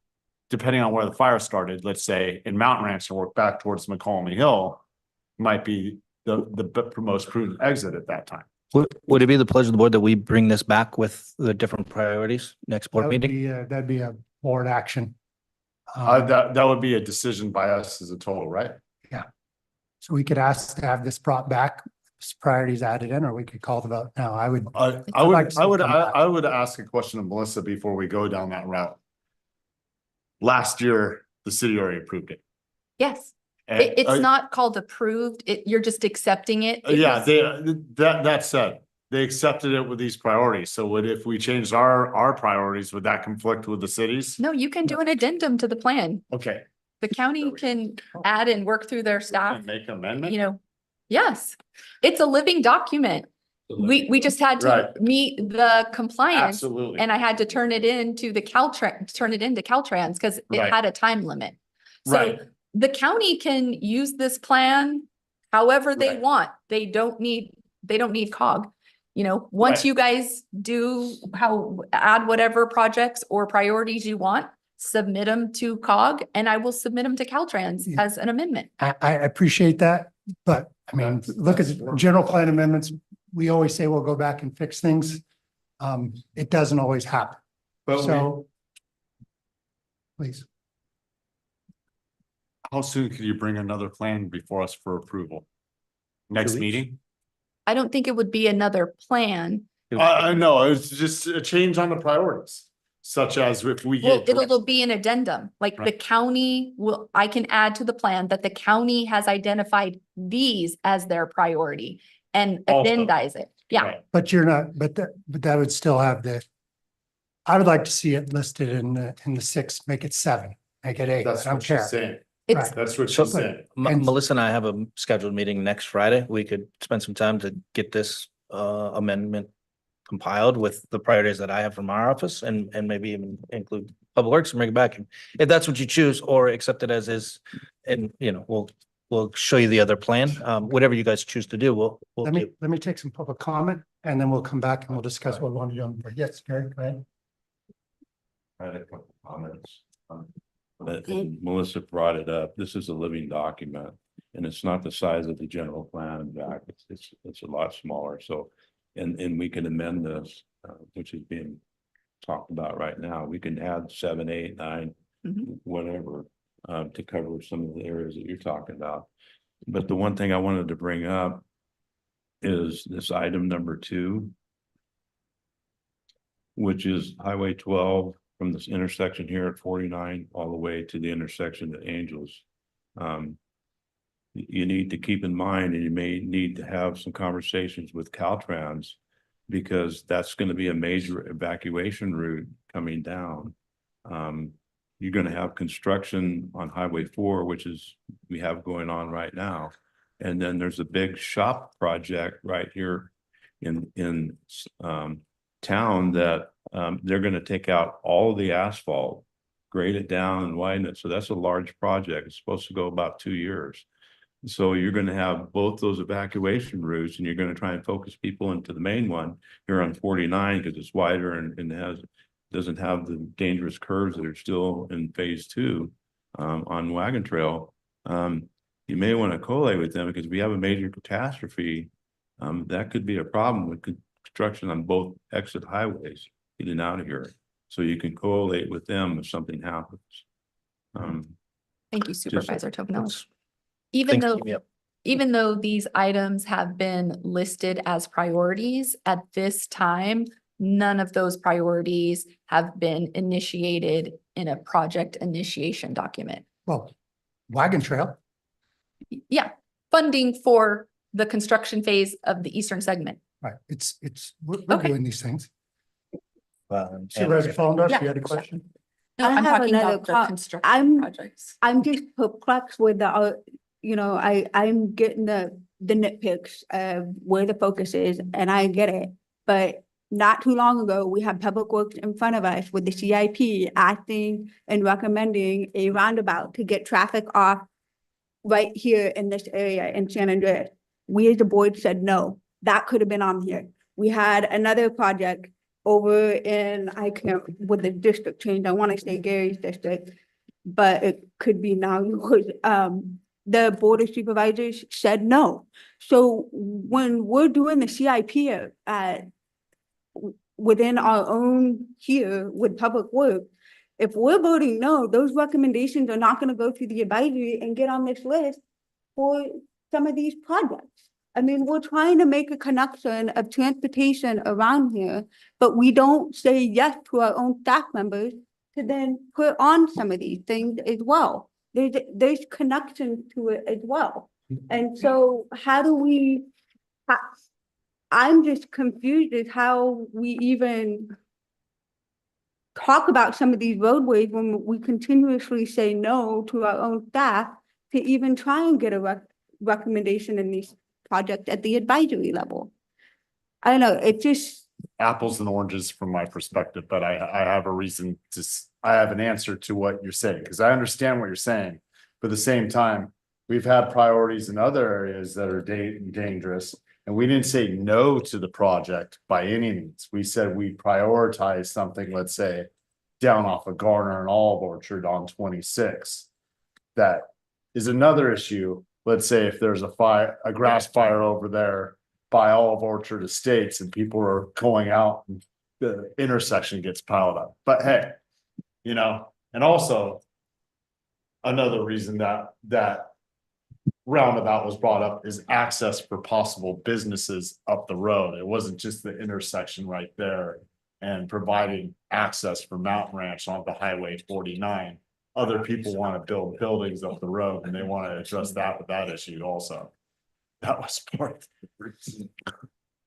So I just wondered, there's a lot of moving parts on that where we've kind of crossed over. So like evacuation of the county for disaster obviously falls within our wheelhouse, and the other things like Public Works and Caltrans, I don't have a purview over. So our office, and we'll continue to work with you, we'll set priorities for mitigation and protecting our population for sure. I can't set priorities for Public Works and Caltrans, of course, but I definitely do want to reiterate that we are moving forward based on this data with projects for that next phase of especially fuel mitigation projects. Okay. This is going to be really important because we don't have any other money except going after these. Our RIM and Absolutely. STIP are all counted for. I'll ask for public comment. Is there any public comment on the room on this item? Public comment online. We have no online public comment. All right, let's bring it back to the board. I would like to see this come back, but it's at the discretion of the board. Martin, where are you? Start that Ben? I'd like to make a motion. All right, I would like to make a motion to a small addendum, doing priorities. You two review it, possibly give the district 2 supervisor a call, see if he has any suggestions that could be incorporated into it, and bring it back as soon as the next meeting so we can get this done. That's my motion. you have a motion. So the motion is to add an addendum and bring it back at the next board meeting. Yes, I'll second that. Second by Supervisor Hubbard. Other comments before I call the vote? We have a motion and a second. We have to deal with this item before we do other items. I do have a comment. Is it possible to accept what's in front of us and make the motion also to bring it back to us with the amendment? At least we're moving forward and accepting this. Would 2 weeks delay you at all? No. We've already submitted it. It's at the board's leisure, whatever the board would like to do. Okay. Other comments? Very well, I'll call the vote to move this to the next item, bring it back the next meeting with the addendums put in there. A motion, or you've got a motion, is there a second? Second. All right, all in favor? Aye. Opposed? Carries 5-0. Thank you, board. Thank you. And we'll see you in 2 weeks on this. You've got, With the intention of moving forward on it. Next yeah, we're gonna move forward once you get it correct. Absolutely. And I'll need some of your time. All right, next item, Yes. Madam Clerk. No, you're. Item 29, OES resolution, adopt a resolution approving the 2024 Calaveras County Emergency Operations Plan Evacuation Annex. So, thanks for having me again.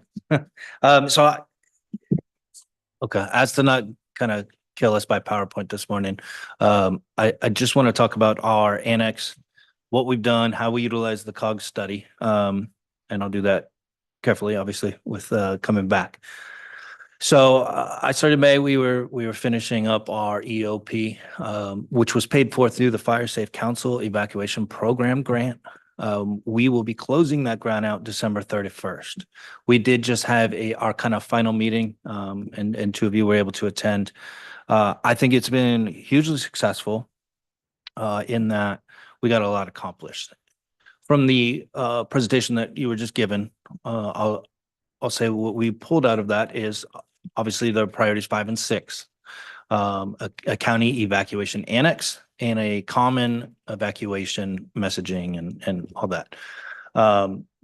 Both were accomplished by this annex that I bring before you today, that you guys have had a chance to look over. Again, the COG study was the structural component of doing that. How do we identify the routes? How do we stay current on projects that are going on? And most importantly, on my end, what is the traffic flow that can go down those main arteries? It's all well and good to say we're going to evacuate south, or I guess it would be west on Highway 4. However, if a light stops everybody for 2 hours, we're in a paradise situation, right? If everybody's watched that documentary on Netflix, you'll see that people get trapped on these roadways, and it is a determining factor in life and death. So we have written that, and we've taken that information from them and utilized it. So our evacuation annex kind of takes in more of the resident and the systematic approach that we're going to take to get them from their homes, their businesses, their schools, wherever they're at when disaster strikes, and get them to safety. And then how do we care for that? Beyond that, we have a lot of different things that come up in. So Arrow Fire was a great sort of low-level play on shutting down a highway. It did happen. We couldn't utilize Highway 4, but luckily we got to go through that as sort of an exercise in a real scenario without the loss of life or property on the highway itself. What are those other factors that come up? Access and functional needs. People that have a hard time receiving our evacuation notices. We've had meetings for that. People that have medical disabilities that keep them from being able to self-extricate out of a dangerous situation. So we are in the process of writing our AFN annex with the same consultants in Cal OES and HHSA. So that's kind of the next phase for this. California State changed their laws regarding cohabitation of animals within our evacuation centers. So now we're going to write an annex for how we handle that. And you can see how these kind of compound, but our job is to take the worst case scenario and match that with the highest level of capabilities that we can put together and intersect those in a way that protects lives and properties. So that's the process that we're going through. Again, as for you two that were in the meeting with Fire Safe Council, you got to see that this isn't something that stops. This is an everyday approach for us in OES, myself and Baljeet, and our grant writer, Jocelyn, our administrative staff that supports everything that we do. We are going to continue to hit the ground as hard as we can, sling arrows in every grant direction, and continue to improve the resiliency of our county. So that is the ultimate. 2 weeks ago, you guys on a consent approved the EOP final plan. So that is adopted for the next 5 years. These annexes are going to be put into that. We're just going to continue to strengthen our county's infrastructure and ability to respond to disasters. I know everybody inherently thinks that it's wildfire and that is our number one risk, but this goes into many different things. You know, we're going to go into winter mode. I say officially Saturday because we have the Arnold Winter Wise. So we're going to start talking more about the winter stuff, but let's go ahead and get through this. So we had a different consultant, TRI. Miss Andrea Davis came in and presented the EOP to you guys. She's the CEO of TRI. I think they're an amazing group. And, you know, little shout out to them for all the hard work they've done. Our Fire Safe Council ends in December 31st. We were hoping to get an extension and additional funding that didn't come. TRI, thank you to them. I don't think they'll hear this, but they bumped up a time frame that was extended into June to get these annexes done, and they're going to complete it by December 31st to fit within the grant. So again, thank you to them. So project purpose and objectives, as you can see. I don't even know how to go back now. There we go. The whole basis here is coordinate our response capabilities by creating an evacuation plan based on the data. Not only did we compile our own data, but we had that study done by the FOG, and again, thank them. But how do we put that into play? Okay. Terminology, basic stuff. I'm sure you guys had a chance to look this over, but evacuation order and a warning, what's the difference? One is, as it sounds, a warning. We're advising you that there's a dangerous situation, and order is that it's a lawful order given by the sheriff's office to leave. Shelter in place. That could be for, you know, a neighborhood disturbance of a law enforcement or, you know, a threat of some sort. We just want people to be aware of the situation and stay indoors. When it's lifted, I think it's self-explanatory. Hard closure, soft closure. Hard closure is only going to be fire and law that's allowed in there or escorted in by them. Soft closure, we do allow some of our other critical infrastructure groups to come in, and resident only, as long as you live within that area, you're allowed in. So the activation, I know the top says OES directed. This is something that comes from the sheriffs. The authority for this is the sheriff's office, and most EOC activations are going to start by their call. They have deputies on the ground that are seeing firsthand. They're relaying back to their chain of command, and they're going to make that decision to call us. I don't second guess police or fire intelligence from the field. So if they say we need an EOC to stand up, that's how we go into effect. So the decision to evacuate comes under the sheriff's authority or the undersheriff in her act. And they are the lead agencies. In Angels Camp, it is different because we do have local law enforcement. So Chief Ellis would be in that. And obviously we would establish a unified command in that situation to make those decisions and assess the value and evaluate the needs. Okay. We don't want to keep people in danger. We want to get them out, especially in the essence of fire or flood. So we're going to use basic protocols that are in the California Master Mutual Aid Agreement, which is I think it was written in 1958, that still stands today on how we conduct disaster response and the coordinating efforts for that. So the immediate actions gain jurisdictional situational awareness. What's going on, who's in danger, all of that, to determine the response status, whatever that may be. That's going to be on the incident command end of things. We're going to support that. When we move people out of an area, it is our job to care for them and make sure that they're safe, while the first responders can be out there and mitigate the actual problem, put it to bed. Additional protective actions, evaluate public information needs. That's something that is huge these days with social media. Everybody wants instant, accurate information. It does take time to go through the process. Little shout out to Baljeet, who's now a certified PIO as of last month. So that's a huge help for us.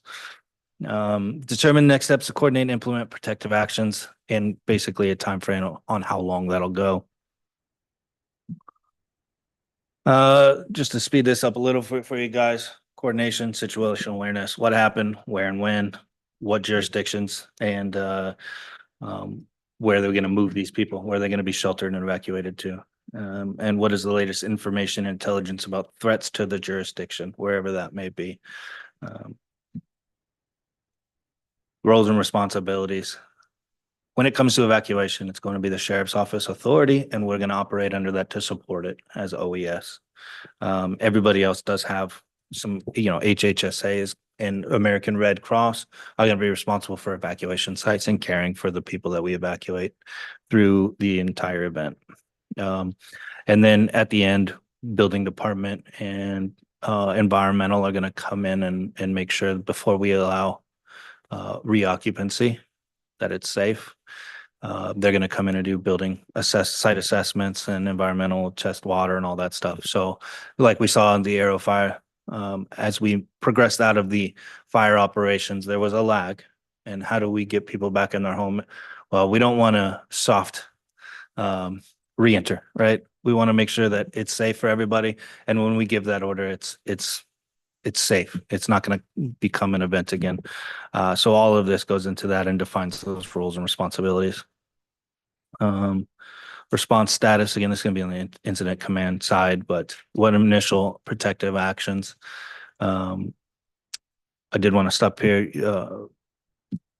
Supervisor Hubbard did talk about, when people can't get out, we may step a temporary evacuation point, a TP, which up in your district could be like the Meadowmont Center, right?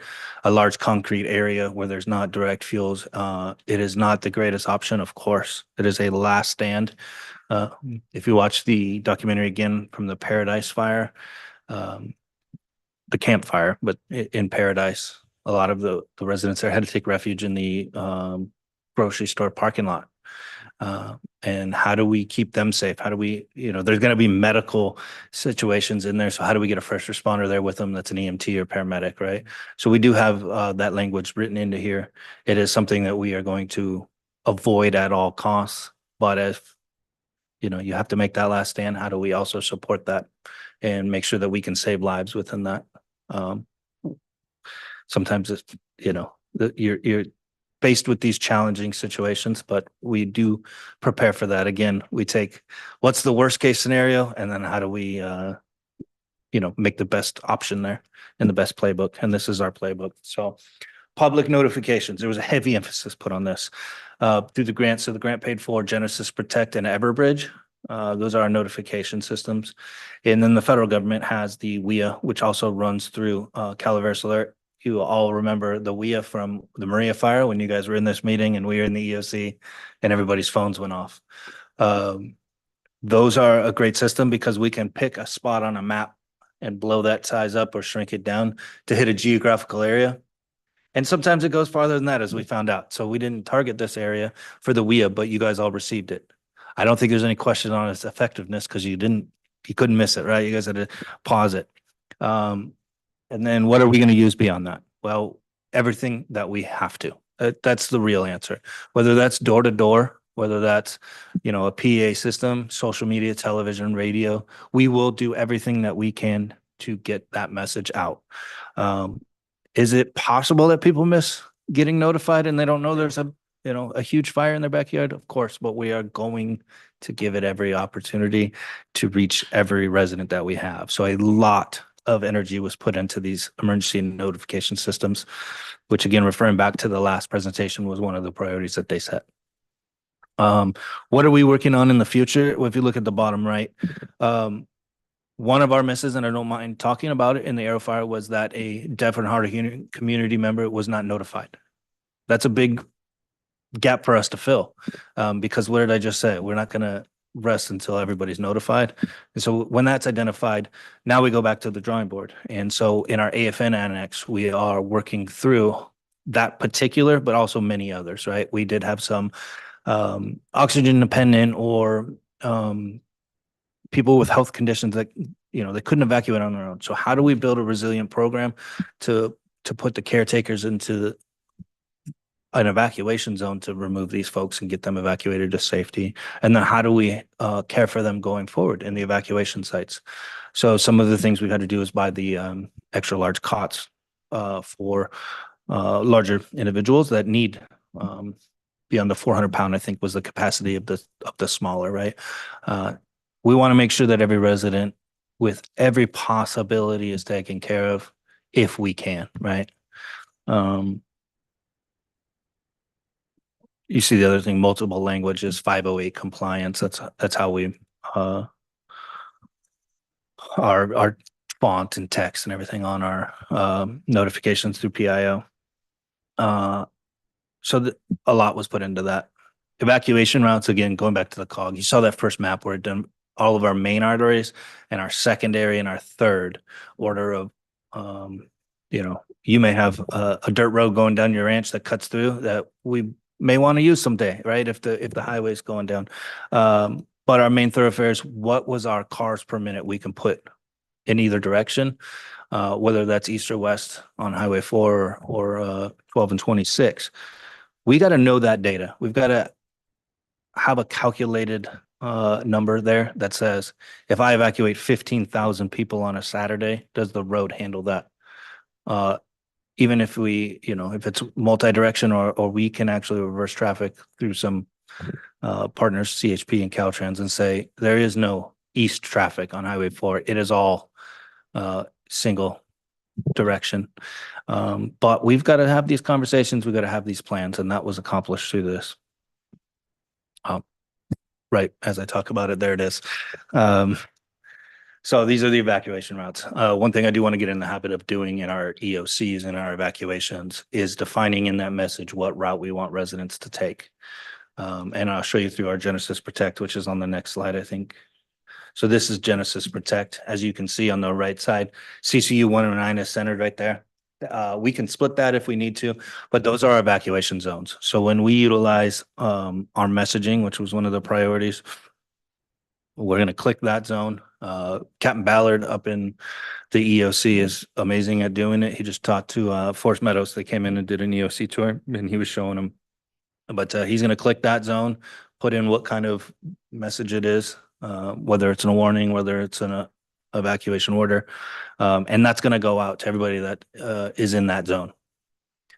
We also will piggyback that with social media, of course, and the WIA that you guys experienced in your meeting. Supervisor Hubbard, you talked about traffic signal coordination and timing. By any means that we need to.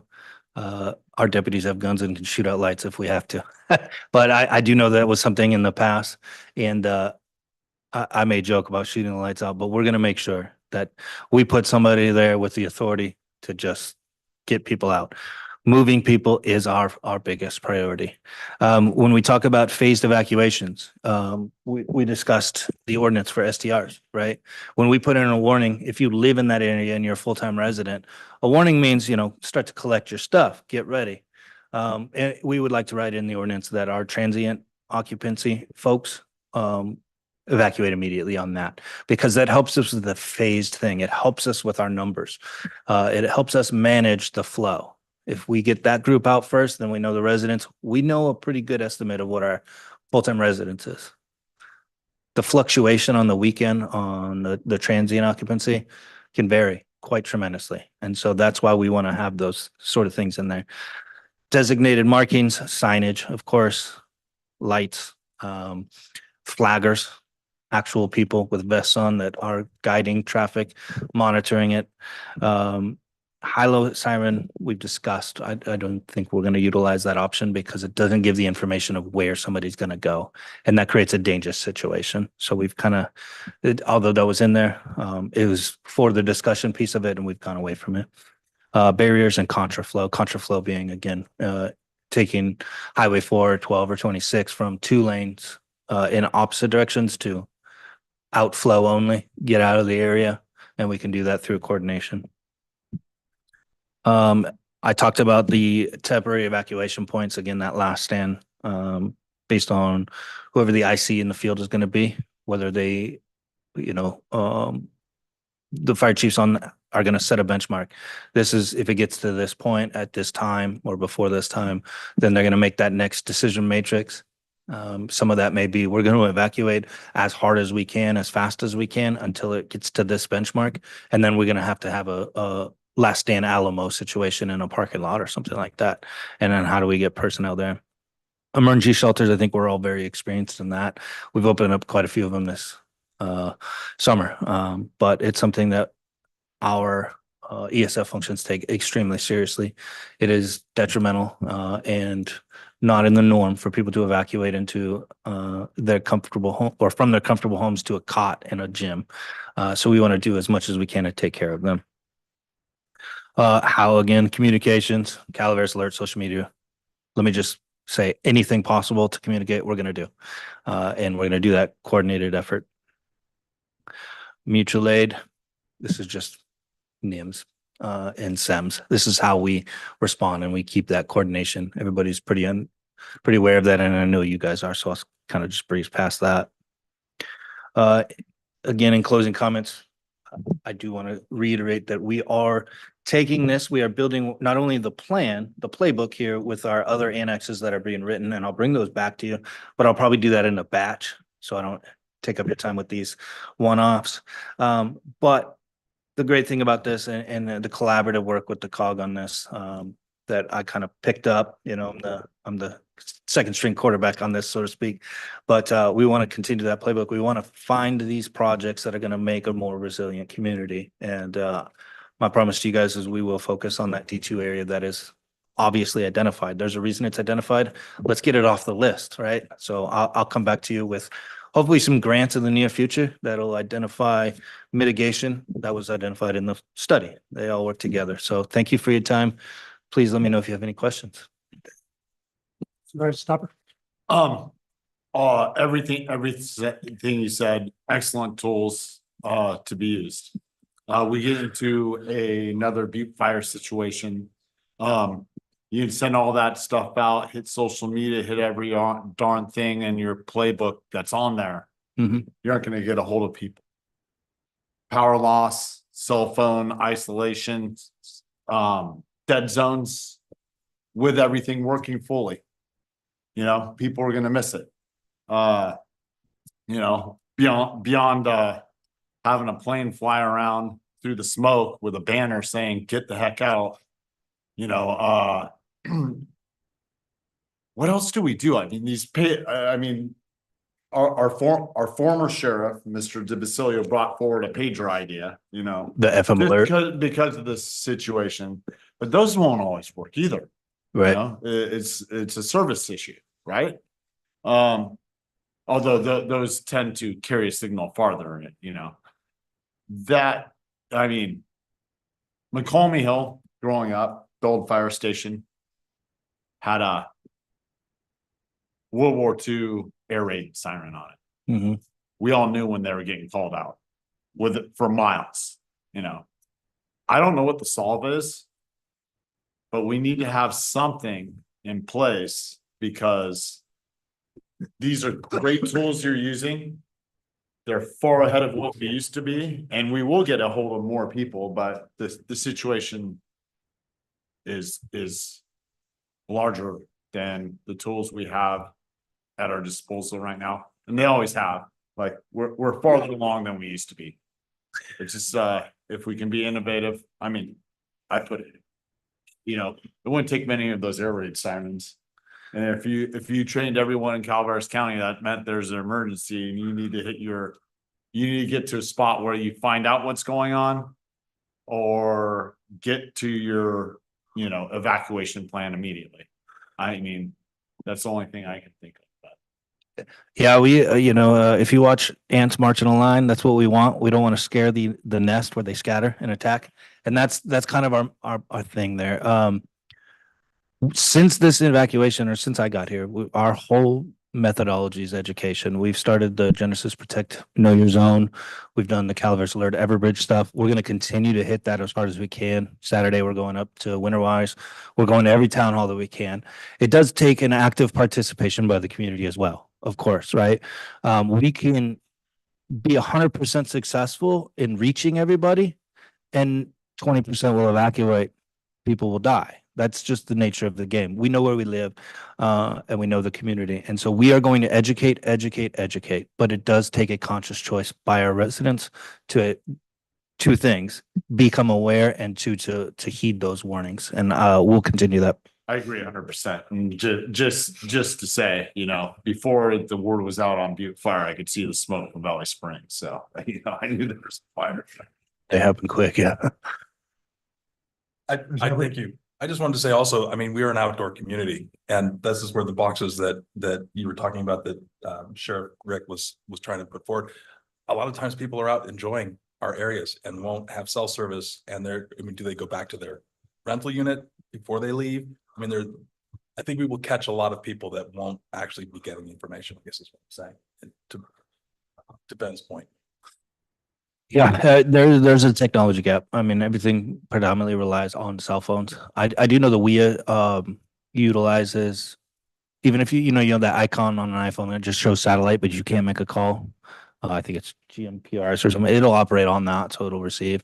But there is topographical barriers to receiving it, and that's where we will put deputies. It's where we will, you know, it's really hard to miss in Calaveras County and in California because there's so much aircraft that's used to fight fires.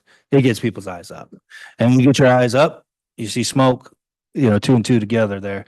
But we will always continue to look for the next technological thing that we can utilize and apply for grant funding on or come to you for appropriation on. But until those exist, we're going to do what we can with what we I have. ask you, because also, this Saturday, is it GPRS, the radio? No, I think that's the phone setting, the icon that I'm not smart in technology, so it's the one that has the satellite. It's the sat reception. I've had it out hunting in the middle of Colorado, and I can't remember the. I think it's GPRS. Yeah, It's GPRS. I do think that actually, I mean, there's a group that's gotten together in my district that are using those. And when the Arrow fire happened, I got home, I had no power, no cell coverage. The idea of having a radio like that, and I know that they'll be there Saturday. I'd love to investigate that with you. And I did just hear about that FM alert that Chef Rick had talked about. We're going to look back into that, especially with the SDRs. We discussed that this week, actually. Like I said, as I learn of technology or new technologies develop, we'll look to implement it. What I was talking about is the wireless emergency alert, that even if your phone has that icon on it, but it's not on a Verizon network right now, right? You'll still receive that. That's GPS, you're talking about the blue one that looks like the satellite thing. Yeah. That's the one you're actually using your GPS that it notifies you that's being used, even if people are tracking. Yeah, so it's similar to like FirstNet, if you've ever done that. FirstNet set priority for emergency responders that registered on the cell towers, but it goes a step farther, and it's a federal program because the entire Western United States has this topographical issue, and where's the most active fires and intense fires, the West. So it does operate on a level of, even if your phone isn't connected to LTE or 5G, that you can receive that. It's still not going to catch 100% of people, though. Thank you, Director Holt. Other questions from the board? No. One of the things, Supervisor Stopper, the sirens come up every single town hall we have in West Point. It's a continuing, so I could almost recite what Sheriff Rick used to say, which was, to the ants analogy, they want to control, they don't want to send up the flare and everybody scatter, putting their RVs on the road, blocking traffic. Sheriff was very adamant about, he wanted to be a controlled exit. Yeah, I'm not a fan of the air raid sirens. I've literally had a phone call last week and this week about that exact one. And for that reason, I'm not a fan, because I think it places more people in danger, and we've got to make that risk management decision there. And so what we do know works is the systems that we're using.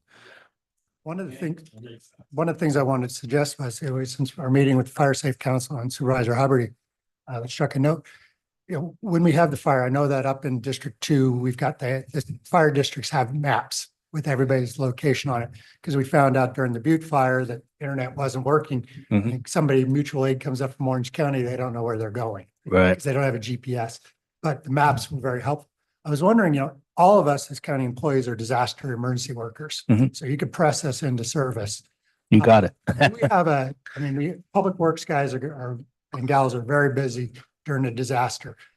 They're not going to be able to direct traffic or assist. Do you have a cohort of volunteers from within our county staff that are specially trained, maybe beyond what their courses to direct traffic if public works and CHP is not available?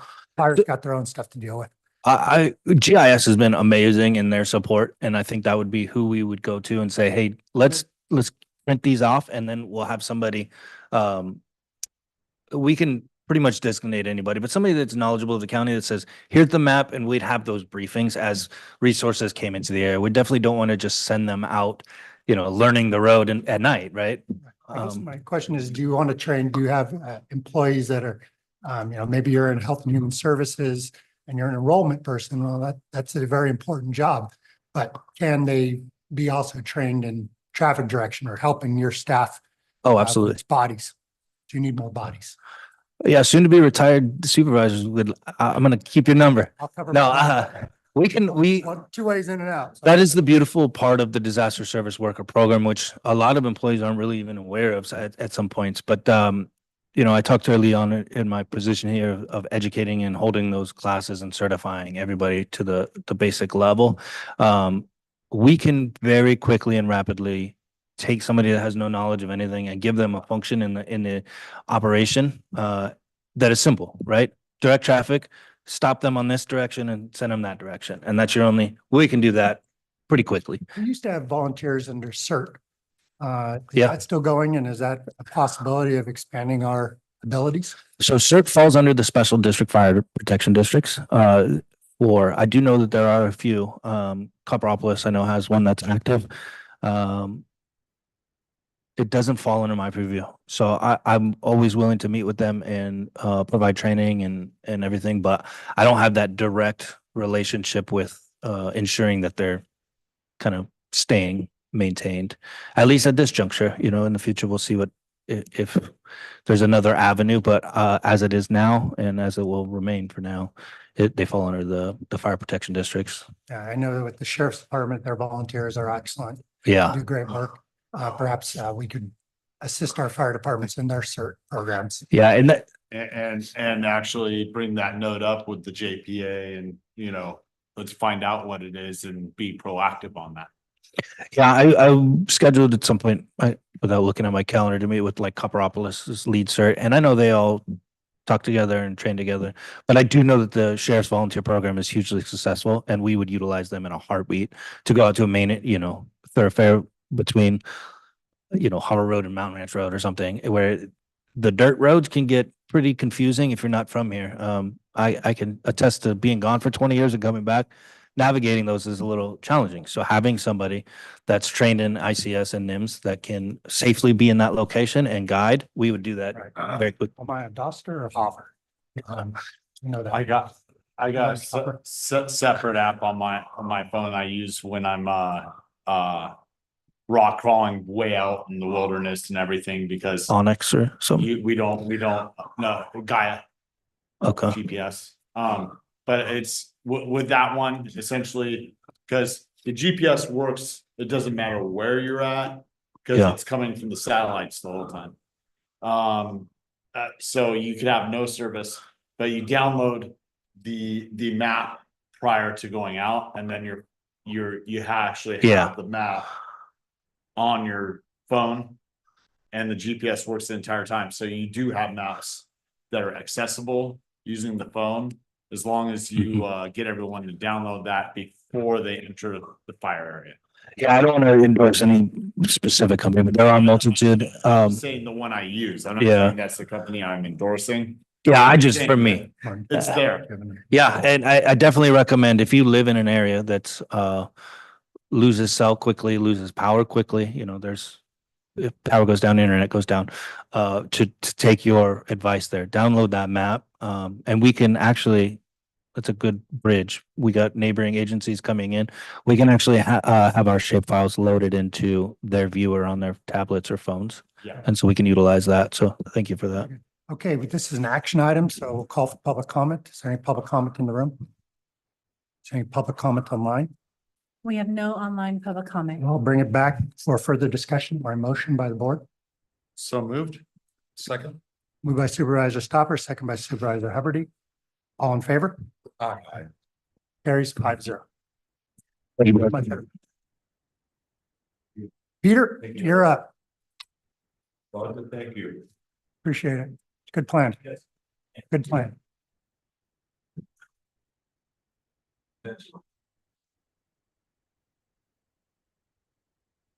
What I learned about sirens in the old days was from your dad. And that one was, we used to hit it with the back of the fingers and go. You're fine. I'm gonna turn this mic on. Yeah. That's a new bottleneck. That's, yeah. I love air raid and sirens.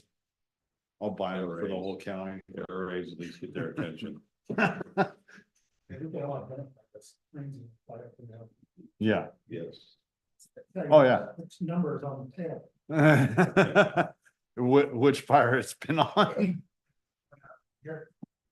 Yes. Yeah. It's shot with red dust all over it. Doesn't come off. Yeah.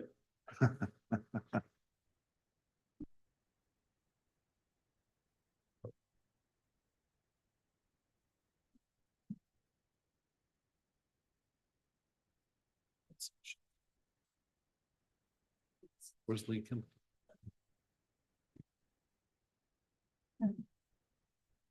Okay. Item,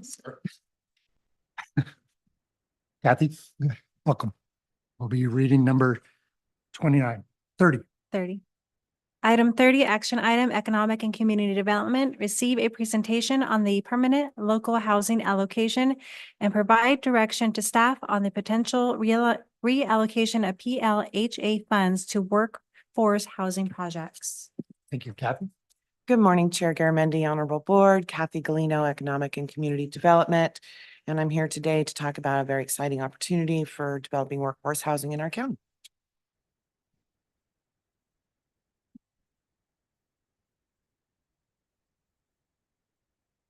And maybe.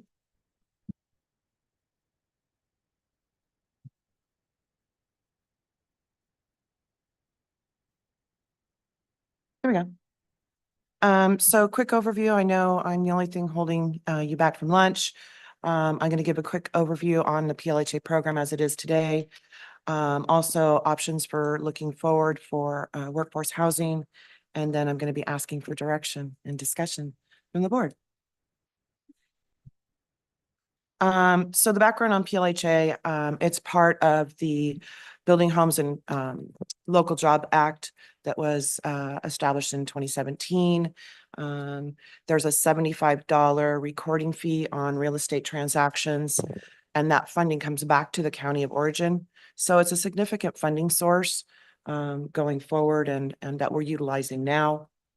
Currently, we're in a 5-year plan that goes from 2019, 2020 to 23, 24. Over the course of this 5-year period, we will receive approximately $1.23 million in funding to address our housing concerns and needs in Calaveras County. And the funds are very flexible. Well, I'm not going to say very flexible, but they're flexible according to California Housing and Community Development into 10 different types of opportunities. So currently we're under two particular plans, two particular programs that the board approved in 2021. There's a down payment assistance program that we have that's 80% of the funding, 15% for home modification for those that are disabled or elderly and need assistance with things in their home, such as ramps and grab bars. 5% of the funds are for administrative activities. So currently we have $512,000 in the fund. It's under HHSA's budget. We anticipate, and actually CEO Hitchcock signed the application or the release of or request for funds for $620,000 that are for years 21, 22 through 22, 23. We should be receiving those shortly. We don't know what the amounts are for 23, 24 because we don't know what our complete total real estate transactions will be. So we don't know exactly what's going to be there. And the funding needs to be spent, this round of funding, this 5-year cycle needs to be spent by 2030. So options for direction. During the strategic planning and finance committee that the board has, one of the directions that we were asked to look at, and Peter was there and other folks, was to look at workforce housing opportunities. We know that we have a shortage of affordable workforce housing for our county employees, our hospital workers, our school teachers, line staff, everybody. It's hard to find a place to rent or to buy. So the PLHA funds can be utilized for the acquisition, pre-development, development of rental and home ownership opportunities. This really focuses down on an area that I feel very strongly is important in our county and our communities. And meets the needs of our workforce that are earning between 80 and 120% of area median income. Now, I know you guys probably don't know what that means, but it's pretty much, I would say, a significant portion of the employees in Calaveras County. Not just at the county, but in the county as a whole. So for a family of three, that income would be around 105,000 a year to 110. So that's a pretty healthy income. Also, PLHA funding can be used in combination with other funding programs, such as our REAP, which is our regional funding for pre-development, development, permitting for housing development. The REAP 2.0, I believe there's about $1.8 million in there now, can be used for offsetting permitting fees. Can't be used for infrastructure improvements, but it can be used for a whole host of things. And this PLHA funding in combination with that would be a good opportunity again to look at housing. So the discussion. So there's an opportunity for the county to look at R3 zoned, which is multifamily housing type properties for purchase, pre-development. There is two that are fairly close in this area that are in walkable communities. So again, low vehicle miles traveled, which is always a positive in developing housing. We're not looking at doing apartment complexes or things of that nature. I think where we need to focus is more in our townhomes and duplex type living environments. And this is just from the feedback that I've had from talking to community members. So the discussion really is there an opportunity for us to do a public-private partnership with either a for-profit developer or a nonprofit developer? Is there appetite from the board to really go forward and try and do this kind of new idea? I don't see other counties that are rural that are doing this particular thing. We have two current programs.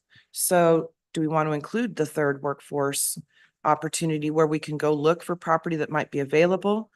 We could rehab property, but I think it would be best to probably look at something that already has utilities stubbed in and has infrastructure already in place where we can actually really work to get it pre-developed and very lucrative, or not lucrative, but very attractive to a developer to then take on the property to build the housing and move it forward for rental and also home ownership.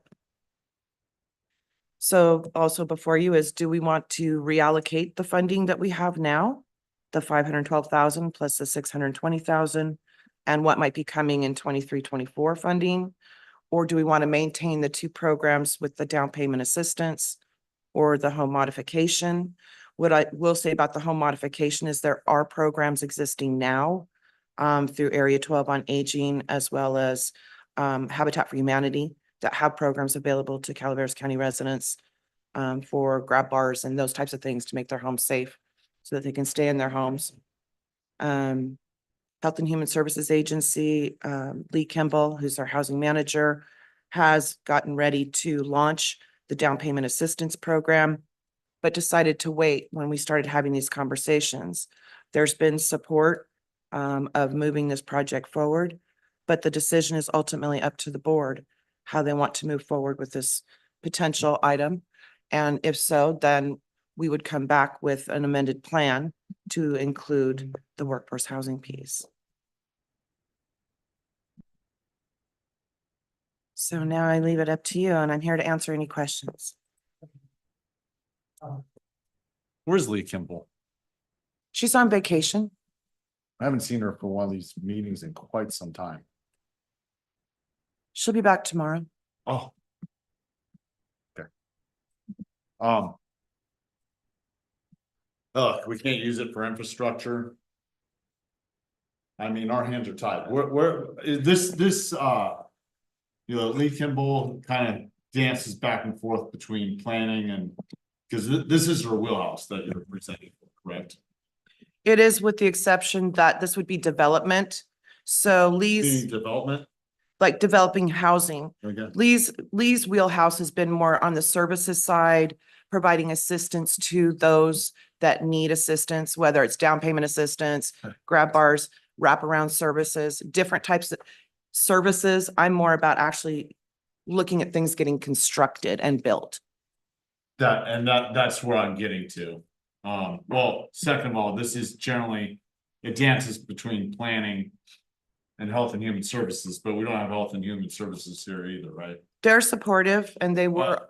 I mean, but this is part of the wheelhouse. It goes, So- most of this money is funneled through health and human services agencies throughout the state for the most part.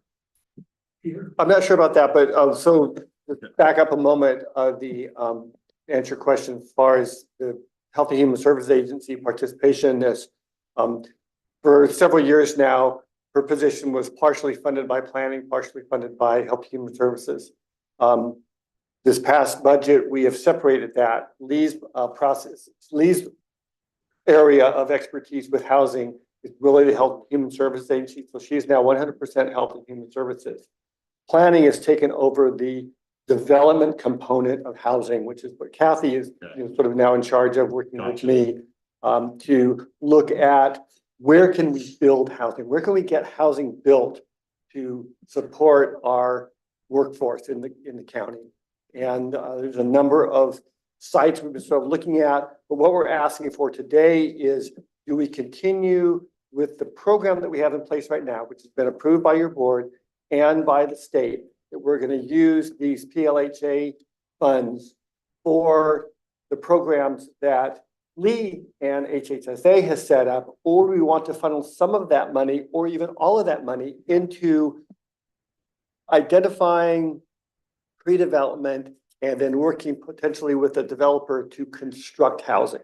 And that is in the planning development wheelhouse.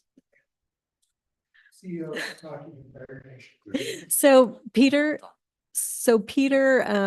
has talked about the separation of this. We're trying to make a very clear delineation because we do believe that Lee does a good job with the services side of the house, but we haven't done much with the development side. One of the things I think is key with this PLHA funding, because it is state funding, we can use it to match federal programs. So it'll give us a lot of opportunity for leveraging funds in order to get housing developed. And that's really what we're trying to do, is figure out creative ways to offset some cost of housing for a lot of our just regular folks who work in the county.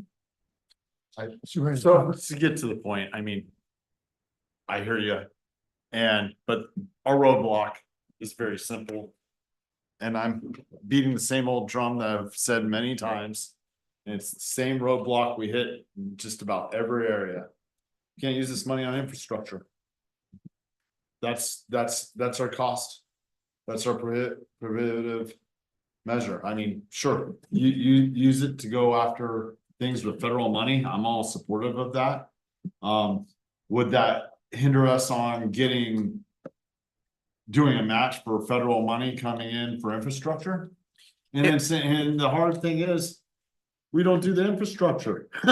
This is a conundrum here in Calaveras County. I mean, some counties do the water and wastewater, so it's, at this point, it's partnership and moving forward. But I mean, this is it. I mean, well, we can provide the money for what we've already talked about. We can exempt permit fees. We could go Title 25 and, actually get around some of the extra cost on building for affordable housing needs. But if we can't put a house there because we don't have sewer. So what I will tell you. So Supervisor Stopper, you do bring up a very good point. We do have very limited areas where there is infrastructure to support additional housing. However, we have identified some sites where there is infrastructure already in place. That's why we think it's important that if we have those sites, we have the letter that we sent out last time. Stanislaus Housing Authorities reached out to us. We'll be talking to them about their site that has infrastructure already in place. We've identified some other places as well. So we're trying to put the entire package together. As you've indicated, it is very problematic to find sites that already have infrastructure available. That will be something that we'll be looking at for the future as well. So I'm in favor of moving towards the pre-development phase based on that. It's gonna be a very fine focused area to be able to be successful with, but going down to it, looking at this amount of money, you'll eat that up quick in one little spot, so. that's where I'm at.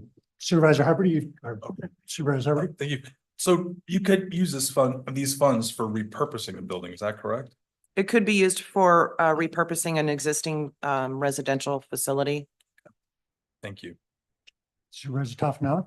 There are a couple of developers that have in-ground infrastructure.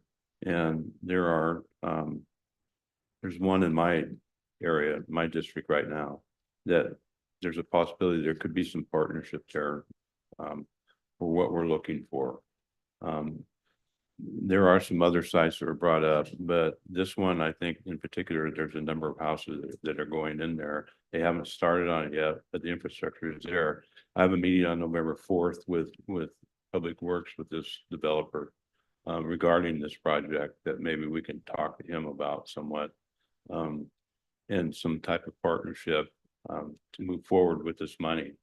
$1.1 million is not, when you're looking at the big picture thing, Yeah, not a whole it doesn't lot go of money. far. No. But it is enough to where we could get our workforce, that infrastructure is in there, and building and having, I'm seeing that we have 80% of the funds is going towards the down payment assistance towards them, which is very big because a lot of people may be able to have the ability to make payments, but they don't have the ability because of the family, if they have 2 or 3 kids, rather, to have the money together for a big down payment in order to get it to where they need in order to have the loan go through. So there are several areas in the county that we can look at and look to partnership. And there's a couple of developers that are have projects in the offing right now. And I don't know how soon they're going to be coming forward. It seems like they've been there for a while, but there's an opportunity there in the future. If those developments come forward that we can at least maybe have some type of partnership with them. Absolutely. All right. Supervisor Stop, you have another comment? All right. Yeah, go ahead. We'll continue this if you're all right with that.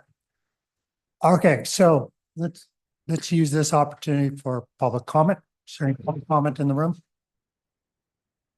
Any public comment online? We do not have any public comment. All right, online. as I understand it, the question before us is, do we want to continue the allocation as it currently stands, the 80-20 split? Or do we want to move it over to trying to come up with better housing development plans? Is the question that's before us right now, right? I know that Golden State Connect Authority, Golden State Finance Authority, which we are a member of, provides down payment assistance similar to this. I don't think, and I know that Health and Human Services has programs to also cover some of these type programs for senior citizens upgrading their house. So the question before us is, do we want to change course? And then do we want to change course? What you just brought up, the qualifications could be different though. It could be much more stricter than we have the ability here as a county for down payments. So there's could be a couple of different things here. At least this money, if we continue where we're at and the way it is, we have some control of that. Where the other restrictions could be, people may have tried to get the restrictions on it or their qualifications for those down payment may not be able to fit them, so they can't qualify. Am I correct in that? Can you repeat that again? What he was bringing about HHSA and these other opportunities for down payment loans or whatever you want to call them. Some people may not be able to fit within the qualifications to get those Correct loans, and I think they're loans. This here is, we're not talking about a loan here. Now, this is if Golden State Finance Authority offers a down payment assistance program that after a number of years is 100% forgiven. And I'm not sure on the Golden State Finance Authority, whether that's only for county employees. No. It's for anybody that's in a rural county or in one of the RCRC counties. It's the criteria. Initially, it's a loan though. and It is It is a loan. forgivable. loan. But it's a forgivable loan, I believe. Loan, this is a different program. Right. That's why I'm saying the qualification, because it is a loan, may be higher than what we could have here. But we never, do we ever write up our qualifications, and are they different? So I know that Lee was working on finalizing the loan down payment assistance program, and the criteria, how to qualify for that. I don't have that available. That was ready to go. She was going to launch that last week, but because we're reading the item forward, she held off on that. So those criteria are established. The program is ready to launch immediately. I think our question here is, do we just stay the course with that, or do we shift some or all of that into this potential program for us to do more investigation before we bring back an actual plan? Because whatever we decide to do, you need to approve that plan, which we can then submit to the state to say, yes, this meets the qualifications for this type of funding. And we would bring back to you details of, how much, what percentage would go towards this program, those kinds of things. We haven't worked out because we really haven't gotten direction that that's where you want to go. Do you want to spend resources, county resources, in looking at how we can use some of this money for actual construction of housing? So Teresa? Chair Garamendi, could I make a suggestion? Since we had already allocated the 500 and something thousand dollars to those other two programs, if we could just leave those programs, Lee can get those up and running. We'll see how those go. And then the new allocation that we're getting, the 622,000, I think it is, be allocated towards the development services side of it, so that we can take a look at how we might leverage those sources with other sources, as well as forming those public-private partnerships for development. Okay. We've had public comment in the interest of moving this along. I will call the question. Is there a motion from this board? I have a question for what. Supervisor Foldorf? So what you just said, if if that program is not able to spend all of the 500, are we able to then use whatever's left over and put towards the 600? I believe we would have to bring an amendment forward Okay. and get that approved, and then Could bring it, if we come closer to that time, I don't believe we would, but if there's money left over, we could do an amendment and put it toward this program. yes. Okay. Now, what is your motion, Ben? Teresa's suggestion. No. Teresa, do you want to restate your suggestion so the board can be clear on what the motion is? My suggestion is to leave the original allocation as is, with the split between the down payment assistance and the home modification program, and then to move the new allocation into the new program, which is the development, pre-development, and construction funding. That's the way I understood it. I Discussion. think that gives us options, and if we want to change it later, we can. Okay, we have a motion on the floor. I think we ought to put all the money into this, because obviously. All the money into the loan thing? No, into the pre-development. Oh, okay, yeah, no, actually, but I thought you were No, pushing the Golden State thing, so that's why I was being open. So I would like to retract before we do a second. all right, you can amend your motion. Yeah, I'm gonna amend my motion. I would like to put it all towards pre-development. All right, we have a motion. Is there a second? That leaves me with a question. Does this leave Lee in a real pickle then? Lee's, She has not implemented the program yet because she's been developing program criteria, and we actually didn't have the funding before. So she wasn't able to implement a program that she didn't actually have the funding in hands for. But she has put some groundwork into developing the criteria for both of those programs. is there a second for Supervisor Stopper's motion? I will second Supervisor Stopper's motion. The motion is to move all this money into pre-development work. Correct? Sure. All right, Madam Clerk? Looks like we got a split board, so why don't you call this roll? All right, we'll start with 5. All right, District 5, It's your motion, buddy. No. I didn't hear me, Jim Johnson. Supervisor Stopper is a yes. yeah. District 4, District 3, No. District 2, Aye. District 1. No, All right, so is there an alternative motion? I would move what CEO Teresa had brought up. We keep the 514 where it is, how's it? And then pre-development with the 620 With the proviso that anything's left over could go. can go into the 620. Thank you. And then also, what about the final year? So 23, 24, we don't have yet. We don't even know how much it is. That will come to development. What he's talking about, that's going So- into the pre-development. Yeah. The 600 plus going forward goes into pre-development. And then The other remainder remains in the same split. But then the unknown amount for 23, 24, I would just move that when we receive those funds, we'll see where we're at on the first funding, the 514 or 512. And we can go forward with that. Is That would be everybody, my motion. is everybody clear what the motion is? I am. Kathy, are you clear with the motion? I am, thank you. All right. We have a motion. Is there a second? I'll second. Second by Supervisor Hubbard. Madam Clerk. Aye. Hold the roll. And let's go 1 through 5. District Want to make the 1, motion? District 1. Aye. District 2, No. District 3, Aye. District 4, District 5. Aye. Okay, passes 4. Passes 4-1. Thank you. Thanks. Thank you, Gavin. Thank you, Peter.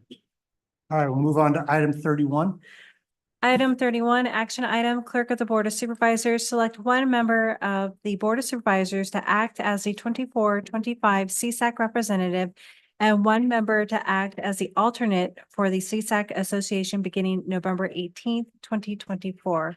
I will note that last year, we did have an alternate plus a secondary alternate as well, just to mention. Let's start with the primary. Because one was not gonna show up to something and Martin was added, is that correct? Yes, we had a primary Right. alternate and then Supervisor Huberty was the secondary alternate, correct? I would like to express my interest in continuing with where I'm at. Would anybody else like to be CSAC representative from this board?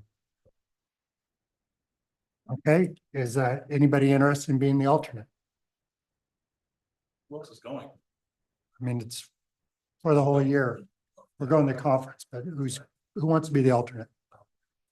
Is anybody else interested in being the alternate? If you want to continue the way it is, because it's not just this conference, it's the next year. Right, the So next if you're year. not able to make them, I don't know if it worked out. I mean, We can figure out as we go. Let's go. I'm not worried. We got the item in front of us. keep status quo. Seems like there's. Is that, so you're expressing being alternate and him being secondary I'll or? be secondary, you can be alternate. Okay, well, someone would need to make that. So you'll be the third in line. Yeah. All right. So this is an action item. Is there any public comment on this? We have no online public comment. No public comment in the room. I believe the motion would be to have Supervisor Stopper be the primary, Supervisor Hubbard be the alternate, Supervisor Fultendorf to be the backup alternate. I'll move that. Moved by Supervisor Toffenelli. Is there second? Second by Supervisor Fullendorf. All in favor? Aye. Opposed? Carries 5-0. Good job. I think we could, we Yeah, we got can- it easy. We got a 5. All right, Madam Clerk. Supervisors announcements, in compliance with Government Code 53232.3D, board members shall provide brief reports on any meetings attended at the expense of the local agency and may make other announcements or report out. Supervisor Stopper began with nothing to add, so we'll go Supervisor Toffenelli, I have nothing. Supervisor Fondorf, Nothing. Supervisor Hubbard. I would like to just say that this Thursday night, the Big Trees is having a meeting regarding the prescribed burn. We've been trying to do this prescribed burn for the last couple of years. It's 1,300 acres in the South Grove. It is, I believe, if not the largest, one of the largest prescribed burns in California. And also just to mention again that the Winterwise Town Hall is at 9 o'clock this Saturday in Arnold. Actually, sorry, White Plains. Thank you very much. I have nothing to report, but I want to thank the staff and my fellow supervisors for all their wonderful decorations on Halloween. Really appreciate that. Thank you. And thanks for everybody supporting the Resource Connection, feeding our community. And anything to add, Madam CEO? Madam Council? Clerk? No. Susan?